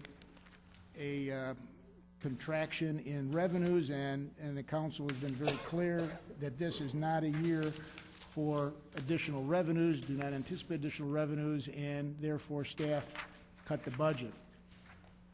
I've got, with a lot of it, again, accelerated from our normal budget planning calendar, a clear and I think reasonably thought-out plan on how to meet your expectations, yet provide core essential services to the community, but there will be non-core, non-essential services, although arguably to some, the services that we're cutting would be core to those individuals. So we anticipate there's going to be some disgruntled perspectives as to the resulting budget, but I believe it is important that we are as clear as possible as a staff and as a council to the community of what we can do and what we're not going to do. From a staffing perspective, every department has already gone up and down its management team and its labor force to essentially reinvent the services that they are providing the community and seeking ideas on better ways, more effective, more productive ways to provide the service and thus save dollars, or secondly, identify areas where there is a particular service being provided to a segment of the community, not the entire community, and perhaps that segment of the community ought to be helping pay for those special services as opposed to it being a general citywide supported service. So with those preliminary comments that the staff is already anticipating where the community is going, we have begun reinventing, if you will, the Elmhurst service delivery program with the objective of reinventing it and coming in with a more productive, more effective, more efficient fashion, and thus save dollars. This is not unlike that saying of necessity is the mother of invention. We certainly have the need to do so. The staff is out and about that reevaluation at this point in time. And again, to be in advance of the issue, this is a big service delivery machine. I think one of the best and most effective in DuPage County, but it doesn't spin on a dime. And you need to know, and the department heads need to know, the staff needs to know what's going to be happening May 1st before April 30th. And a lot of the services that are delivered to the community are planned for in January and February, which get delivered in May, June, and July. Some of those services can't be provided in our staff opinion, and we're going to identify and document that in the budget document, but we need to begin letting the community know in January and February and March that certain services are not going to be providing as they have been in the past. So again, it's our objective, my objective, to be as succinct and as clear as possible in this regard, and to assure the council and the community that we're up to the challenge. I know the council's up to the challenge. This management team, the staff is up to the challenge, and we're going to deliver in that regard. This is what we've identified. But first, the mayor didn't know I was going to do this, but the citizen survey does give us some information. You've seen this PowerPoint before. Familiar with the 08 citizen survey. It does identify that the board you sit on that provides policy is operating, I think, at a very high level with fair to excellent results at exceeding 95% from a significant responding segment of the community. But when service goes down for whatever reason, and this is an unintended result of last year's incredible freeze-thaw series of cycles impacting in a negative way the street system, with the street system receiving the same amount of investment, same amount of maintenance, same amount of capital repairs as in the past, but because of that extraordinary winter, the streets went to heck in a handbag, as they say. the community responded. You see the citizen response back. I think it shows that the Elmhurst community is paying attention, they care, they respond to the citizen survey, and they provide, from their perspective, their real feelings of what they see and believe. And I think it shows that Elmhurst is expecting high-quality services. We use the citizen survey, as you know, as a staff, and you do as a council, and last bullet point, it's considered by us all as we prepare the annual budget. One of the other questions asked, we actually asked the community, what are the problems? Some would say that's bold to say, what don't you like, or what are the problems? And we've asked this for several years. We actually give options to circle for, do you think this is a problem, or this is a problem, or this is a problem? They don't just have to identify problems. We actually give, in the survey instrument, possible answers. So it's easy to answer. And one of the answers suggested is taxes. Not just City of Elmhurst local government taxes, but taxes in the broad category of just plain taxes. Your school tax, your property tax for the city, for the library, for the park district, your income tax, your state tax, just taxes in general. Less than 1 out of 6 people, given the option of identifying taxes as a problem, say taxes is a problem. I think that's pretty extraordinary. Given the opportunity to complain about taxes, only 1 person out of 6 says it's a problem. That's just something to think about as one evaluates budget and its implications, its ramifications of provide a service or provide a possible additional source of revenue to pay for the service. These are policies that, if not this council, certainly the next council is going to have to deal with. So where are we at? The Mayor City Council message from November 3, which, my understanding, you all have opportunity to chat with the mayor about. The mayor takes all of that input and provides a direction to the manager, providing direction to the staff on how to prepare the budget. In that document, it's clearly stated that absent a modest increase in the property taxes, no adjustment in taxes or other service fees would be anticipated, and work the budget within the otherwise reasonable estimate of revenues. Goes on to say that please limit your budget expenditures of the general fund to approximately the estimated revenues for 09-10, and is necessary to maintain the 3 to 4 month fund balance minimum. So I see the constructive conflict here, or constructive tension, if you will, of provide all the services, but live within the revenues.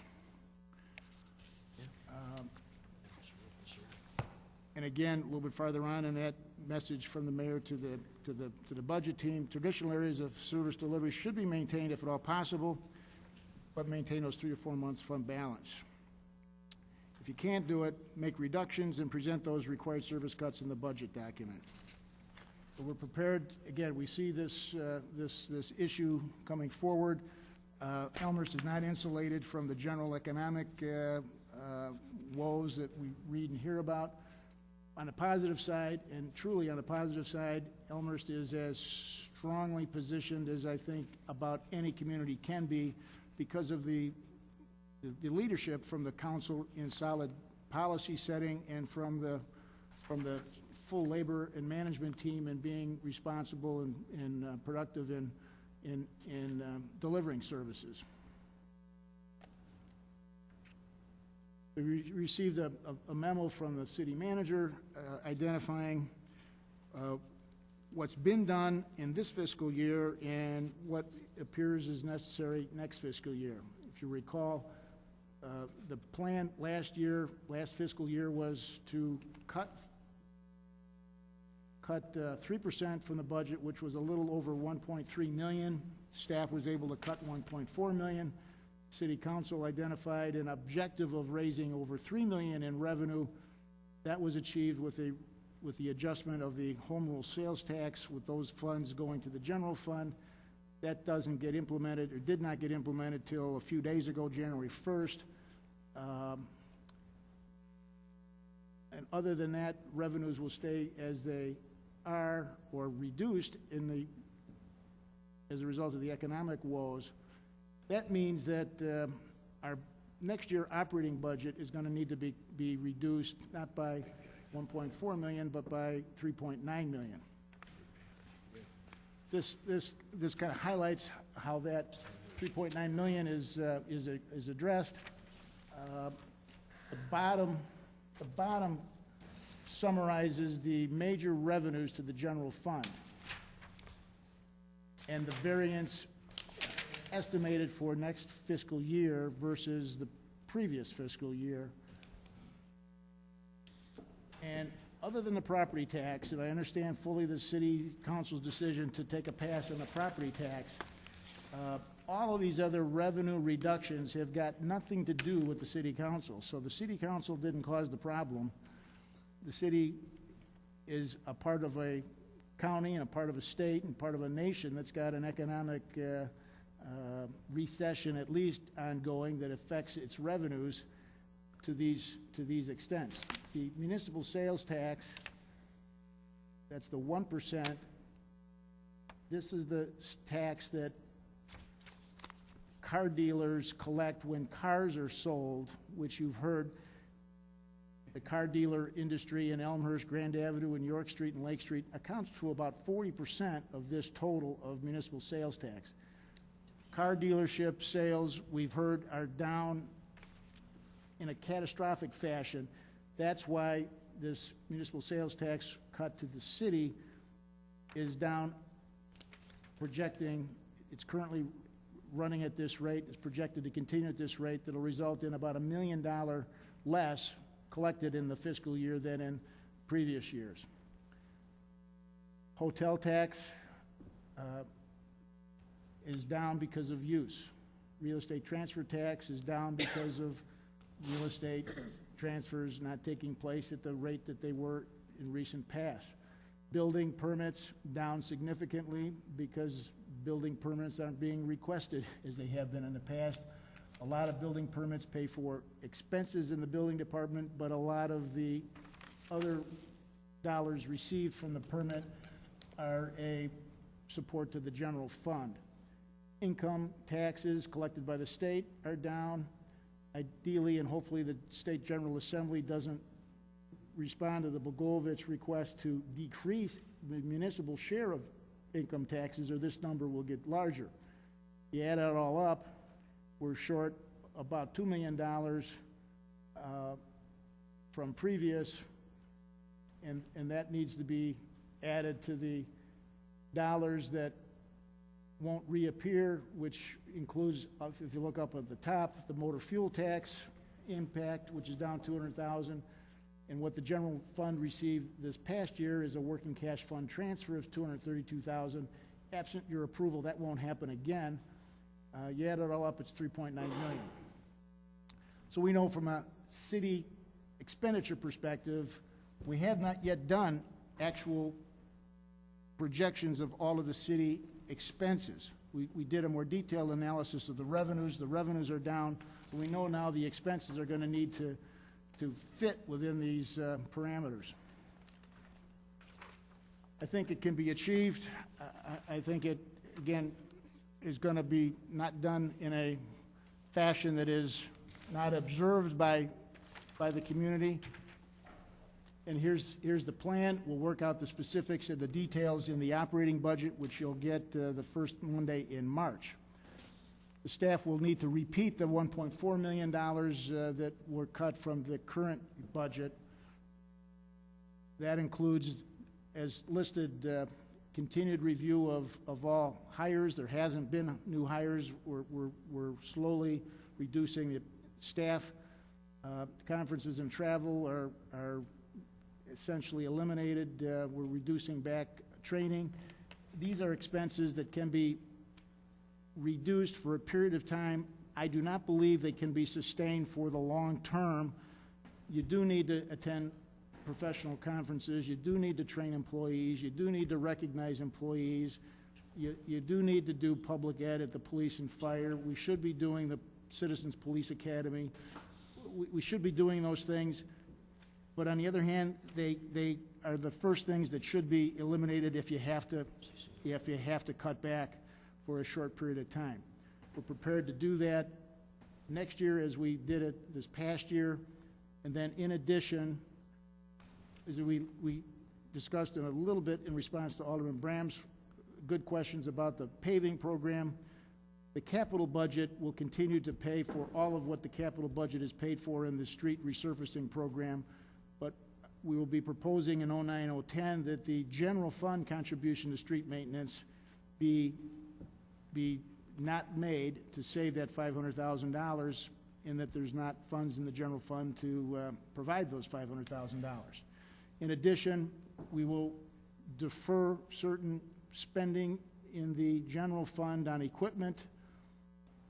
We'll eliminate the city contribution to sidewalk repair, to the rear drain program, to parkway tree planting, to block parties, to Dutch elm disease tree removal, reduce the community grant program to $100,000, provide additional reduction in staffing to the city manager's office, the finance office, and planning, zoning, economic development offices, reduce the IT staff. We've identified in the past a need, I believe a real need for the IT staff to be increased, but it just can't be afforded now. Just can't be afforded now. So we'll have to forego that. I think there's some efficiencies and some productivity things that are provided, as there are value in community and quality of life with all of these things, but there needs to be nearly $4 million reduced from the budget. We'll continue to reduce the staffing in the museum operation. Staff will do in the coming year, as we have in this past year, a review of all of the services and all of the fees, identifying where additional expenditures could be reduced, and perhaps with the council's permission, some service fees could be identified and implemented that would allow for some funds to go to the general fund to provide for services where perhaps those services are provided to a smaller segment of the community as opposed to the entire community. We don't quite get to the $4 million. You've identified in the mayor's message, do not touch the nearly $8.5 million of fund balance. That's, again, a very positive thing. If we go back, look at the, in the middle, pretty much middle of this slide, fiscal year 08-09 projected fund balance, general fund, $8.6 million. Congratulations to the community, the city council. We've got a very solid policy of maintaining 3 months minimum in the fund balance. We've got $8.7 million in the bank. We're going to keep that in the bank as proposed, as you've requested. There is a rainy day fund called the working cash fund, and there's about $700,000, and I think it's raining. I think we should use that rainy day fund, and in that regard, we'll get through this next 09-10 budget with these budget cuts, the use of the rainy day fund, and keep intact the ability of the community to provide services going forward as the economy emerges from the recession and or as there are identified additional sources of revenue. The employees of the city, I think, are one of the strongest assets and resources, and it would be my attempt, and I haven't heard direction to the contrary, that we should keep intact our skilled team of employees, labor and management.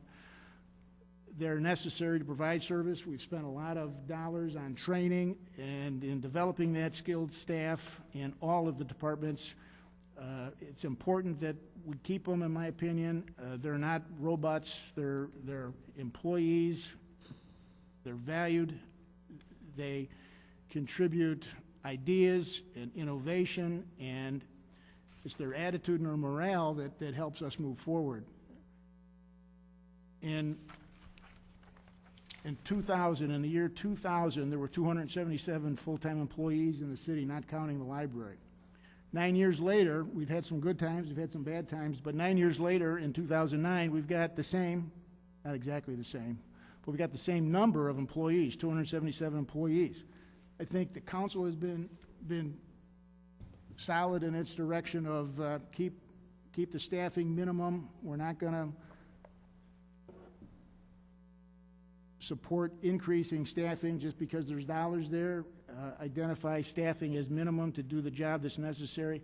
And I think the police and the fire and public works across the board, all the departments have kept staffing at a minimum level, which I think allows the community to respond to this significant shortfall in a non-extraordinary fashion. And I think we can keep the staffing level where it's at, with the exception of if folks leave, they leave, we'll not replace them. But I think it's important to keep the employees all that we have. If in their productivity they're 2% or 5% more efficient, you multiply 2% times 275, you've got 5 people, or 5%, it's almost 13 people. So it's incredibly important to have a team of employees that are committed to the cause, that are responding to the management, that are responding as management responds to the city council in providing policy, as the council responds to the community in saying this is what we need and what we don't need. That talented workforce is very important. And I think we can achieve that in this regard, in this action plan, and this will be what the specifics pull together, that roll together in the operating budget as we go forward. What comes next is the schedule that has pretty much been the schedule for the last decade. The council reviews the 5-year capital in a general way, first meeting in January. We've accelerated the operating budget requirements due to the manager. We've seen a lot of that in a general way already, which allowed me to do the overview that you've been provided. We're going to fine-tune that to provide a finer-tuned operating budget as previously scheduled, the first Monday meeting in March. I'm well aware of the cycle of the political arena, and there's an election this year.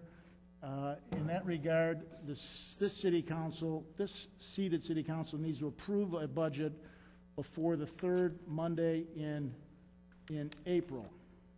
So this council review the specifics of the operating budget in March and April, but this city council must approve that budget before the inauguration of the newly elected officials, which is probably going to be that fourth Monday in April. A lot of information there, and again, we're not asking for you to approve anything tonight. It's an overview, but as again generally suggested, I think this is a different year, and the community is best served understanding what is going to have to be delivered, and certainly the council needs to understand what the staff is thinking about as we're preparing the budget. I believe this is completely in sync with the direction you provided on how to prepare the budget. We'll identify the details of these budget reductions so they can be better understood, but in a general way, I believe this is what's going to look like. Mr. Mayor, questions? Okay, thank you, Mr. Borchard. I appreciate you taking the time to lay this out. You left this on a screen that I thought was kind of, well, it's the important screen as far as I'm concerned. It's the one that shows, at least at this point in time, the staff recommendations as to what the council should consider. And I want to emphasize that by way of example, if you look at these additional adjustments anticipated for FY 2009-2010, there's several things there. Eliminate city contribution to sidewalk repair, eliminate city contribution to year-round. These are all programs that were passed by the Elmhurst City Council. They're there until you take them away. So that's only Mr. Borchard's and the staff's recommendation. I'm not saying this because I favor the recommendation or I don't favor the recommendation. I'm just pointing out to you that at the end of the day, that now some real heavy lifting is coming. I think that what is really important is that we have, how long has this recession been going on? I don't know. Depends on what newspaper you read and what business show you watch. Some people say it's been 9 months. Some people say it's 18. Some people say it's been solidly in place for 2 years now. Suit yourself. Whatever your opinion happens to be is fine. at the end of the day, we entered this position with a very strong financial position, and that is to the credit of you all. It's tough to build a reserve fund for a rainy day with all the stresses that you have on the budget just normally every year. And Mr. Borchard and Marilyn Gaston have advised us over and over again to maintain these fund balances because there'll come a day when we need them. And when we saw this starting to come over the horizon, I think we all kind of tried to whistle our way through the forest, you know. It's going to be okay, it's going to be okay, it's going to get better, maybe next month, maybe early next year. And that was about 18 months ago, and it's clear now that, you know, the storm has broke. It is upon us. We are in the throes of a genuine, card-carrying, certified recession, and very little suggests that it's starting to abate. Little data points are suggesting that, but they're a long way off. So I think the city the city government is going to have a tough time over the next couple of years living up to the expectations of our neighbors and what they've come to expect from us. By way of example, I saw this list originally, like you guys, I think you saw it in a memo. This is the first time you've seen it. A couple of weeks ago, a week and a half ago, and I saw, you know. That's what we saw. That's what we saw. Go back to this one here, though. You showed me this late last week. This is not the first time I've seen it. Go back to where you were, the list of things that need to be cut. I saw this last week. This is Monday. I saw this Friday. I was back in the office, and after some vacation, and, you know, now, at the end, I'm just going to pick on one here. Eliminate Elmhurst contribution to block parties, $30,000. Now that, you know, that seems easy enough. It doesn't solve our problem, but it moves in the right direction. But I'm telling you, that's going to be tough. Next summer, people are going to call and want their support for their block parties, which manifests itself in no other way, a fire truck going out. You know, and the fire truck comes by, and quite frankly, the kids and the people love it. It's a great thing. It adds to the quality of life in our community. It adds to our property values. Gets people out of their houses, out of the air conditioning. Gets them to meet in the street with a cake that somebody, you know, with a salad, and somebody brings the rolls, and you have a nice community event. And we would and should support that. But you know, this is an example of something that we're not going to be able to do, and I anticipate that some people are going to be angry about it. Elmhurst City contribution to Parkway tree planting, $140,000. I asked Mr. Borch, I said, does that mean that next year we're not going to plant any Parkway trees? But yeah, that's pretty much what that means. That's bad for Elmhurst. That's real bad. People are not going to like that. We could lose our tree city designation. Now, you know, there are people in our city, I respect their opinion, who say, so what? It's a sign on the entranceway to Elmhurst. You know, look, the property values in Elmhurst, as you've heard me say 100 times, 1,000 times, are significantly greater than the communities around us and that we touch. And why is that? Which is the data point? Which is the bullet point on the list? Which is the item on this list that makes people value Elmhurst more than some other communities? And that's different for everybody. We all know that the underpinnings of our property values and of our community are the school board and the school district and our, as I call it, venerable York Community High School. And that's absolutely true. But it all adds up. It's a cumulative effect. And so, but we've put it off as long as we can. We have to face reality, and this is what reality looks like. And I, for one, we have, first of all, a lot of people looking in on television. I hope they're watching. I hope they are starting to come to an understanding of what this is all about. There's two members of the press here tonight, the media, as they say, and I hope that they would report this situation to our community. The more the word gets out, the earlier the word gets out, the better. This is I hasten to add, this is not because of overspending or too much fat in the budget in the past, or somebody did a bad job, or anything like that.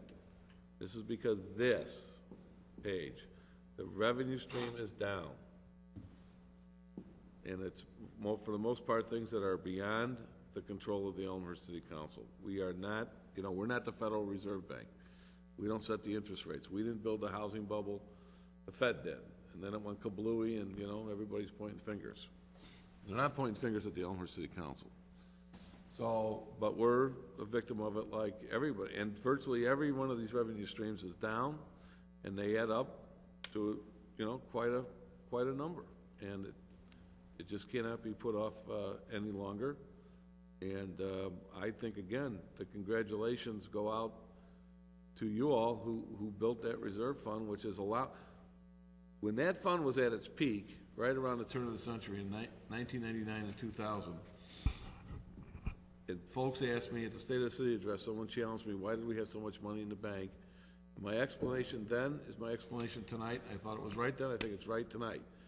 We have that money in the bank so that during an economic downturn, we do not have to reach too quickly and too aggressively for the either raise taxes approach or cut city services approach too quickly, so that we have some time to ride out a short-term recession. Sometimes a recession can last 6-9 months. This one's already a year and a half old, or thereabouts. So that was the reason then, that's the reason now. I think it was the right reason, and it did buy us time. But this is no little bump in the road. This is a major recession, and will be the longest, appears at this point to be maybe the longest in my lifetime. And I'm not quite, but I can almost see 60 years old from where I'm at. So, I mean, it's 6 decades. This is the worst. And worse since World War II at least, right? So I think that the challenge is before us. I would encourage you as we go through these deliberations to not get into finger-pointing and accusatory stuff about whose fault it is. It's nobody in Elmhurst's fault. But on the other hand, we must recognize the economic realities of what goes on in the world around us, and this is just the reality of what's happening. I will, for one, and I hope you will too, if you see these flashes come out from the mayors and managers about legislative alerts, about they're thinking about stuff in Springfield, do what they say to do. And everyone in our community, call your legislators. Do not. They've got problems in Springfield, huge problems in Springfield, but gosh knows. I hope they do. I'm praying for the sake of our community and municipalities all over the state that they don't start attacking our revenue streams. One of the principal ones being the local share of the income and replacement taxes that you see there, which could get much worse if things go bad in Springfield. Motor fuel tax sharing with communities is another one. We need that. We need that money. It funds our capital improvement fund. It goes right back into the roads where it belongs. And for them, if they reduce that to solve their problems, then it's just going to get worse. So that kind of tees it all up. Alderman Gutenkopf, question, comment, observation? Well, I have an observation. I wonder, Mr. Borchert, if you wouldn't mind putting the citizen survey question response, that table that shows. Nope, that one. Yeah, thank you. Thank you. Because as I was looking at that and thinking about some of the comments we made earlier about parking and citizens' concerns with being able to park in the downtown, I noticed that of all the responses on the list here of problems people think we're facing in the next 5 years, parking rate's pretty low. It's less than 3% of the respondents indicated that parking was a major concern, and I think we ought to really keep this in mind, that fewer than 1 in 33 people indicated that parking was a concern. Indeed, the quality of businesses in town ranks higher, and the demographic change in the community and concern over the cost of government services ranks quite a bit higher. And so I encourage us to keep in mind this particular response in the survey, if we're going to consider all of them, that it doesn't seem to be perhaps as much of a concern as we think it is, and that this is a statistic that we can look at to back up what we say about parking in Elmhurst, that perhaps this perception isn't quite the reality. Okay? Very good. And Mr. Spaniak? Thank you, Mayor. On the slides where you show these cuts, the eliminations of about $4 million, that's based on the $3.9 million. That's based on a certain level of revenue. So if the revenue, I assume, gets softer, there's more of a problem, which may entail more balancing. Right. Having said that, I know it's early. Do we know how we did with Christmas sales in town with regard to sales taxes? No, that's a good question, but that usually lags out 6 to 8 weeks at best. Okay. So the other thing then, too, is if it was just today in the news that I guess Toyota's down about 32% in sales and Ford was down about 31%. I didn't see what GM was doing. But the effect on a car dealerships in Elmhurst, if that even gets softer, it's bad enough now, but if it gets worse, that's going to change the $4 million number and make it worse. And also, is there anything in there for, risks? For example, I just heard on, I think it was NPR radio a couple of days ago, they were talking about the renewed battle against the emerald ash borer, and I guess it's going to ramp up because it's really spreading. I don't know if we have anything in the budget for that, but is there, if we do recognize that in the budget currently where we arrived at that $4 million deficit, could that number change? I mean, is there a risk with regard to spending for something like that may ramp up in the summer? And we're not even faced with that yet. So I'm just wondering if I can, sure. About the ash board. Oh, sure. And I'm not an expert on this kind of stuff by any means, but I was at several municipal DuPage Managers Conference, et cetera, Metropolitan Mayors Caucus meetings when they were talking about this ash borer. And your point is well taken. On the budget for next year, the answer is no impact, none. Because the infestation takes a while to be even documented that they're here at all. Then it takes a while for the damage to take place. It takes a while for the trees to die.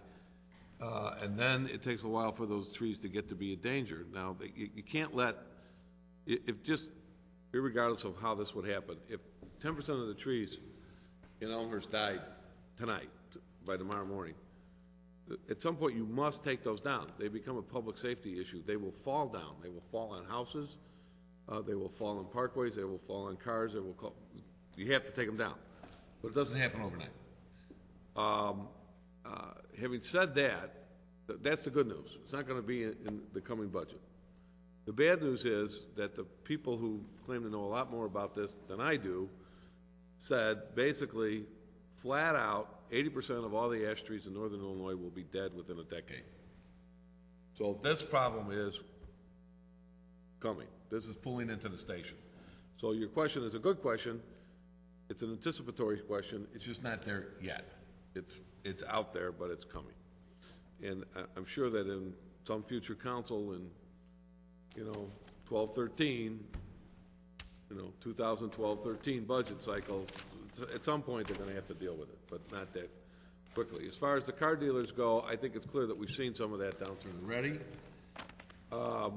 We have lost, to my knowledge, one car dealership. Have we lost a second? I think we just lost one so far, which the bad news there is that as the economy recovers, that particular dealership isn't going to be there to recover, or maybe will not be there to recover. I shouldn't say that because I don't know that to be a fact. That's the bad news. We did enter into this situation with the Mazda Buick guy who will be bringing, is it Mazda to town, right? Mm-hmm. So that's good. So, gain one, lose one. It would have been nice if it was a plus and we could sustain that plus. Unfortunately, we lost the dealership. So, as I've said over the years, the car dealers situation is something that we have to look after all the time. We have to tend that garden, work with those people, and do the best we can to help them locate here and stay here because they pay an inordinate amount of the freight around here, quite frankly. You know, when you look at our budget and you see, well, only, you know, as much as we agonize over the property tax levy last month, the month before, property tax levy is only paying approximately 11–12%. 12 cents on the dollar of what we spent. The rest of it comes from someplace else. And when people say, well, where else does it come from? The two easiest answers are the state of Illinois and the car dealerships here in Elmhurst. That's the easiest. Not the only answer, it's not the complete answer, but it's the easiest answer by far. So, anyway, that's an overview of where we're at. Gives a heads up to the community and a heads up to the council. And Mr. Borchert, I appreciate you very much taking the time and the effort to put us in this loop. Thank you. All right. Other business, number 6. How about announcements? Anybody have an announcement? How about a motion to adjourn? Alderman Regan moves, Alderman Mulliner seconds. All in favor signify by saying aye. Aye. Opposed, hearing none, that motion carries. Thank you very much. Great meeting.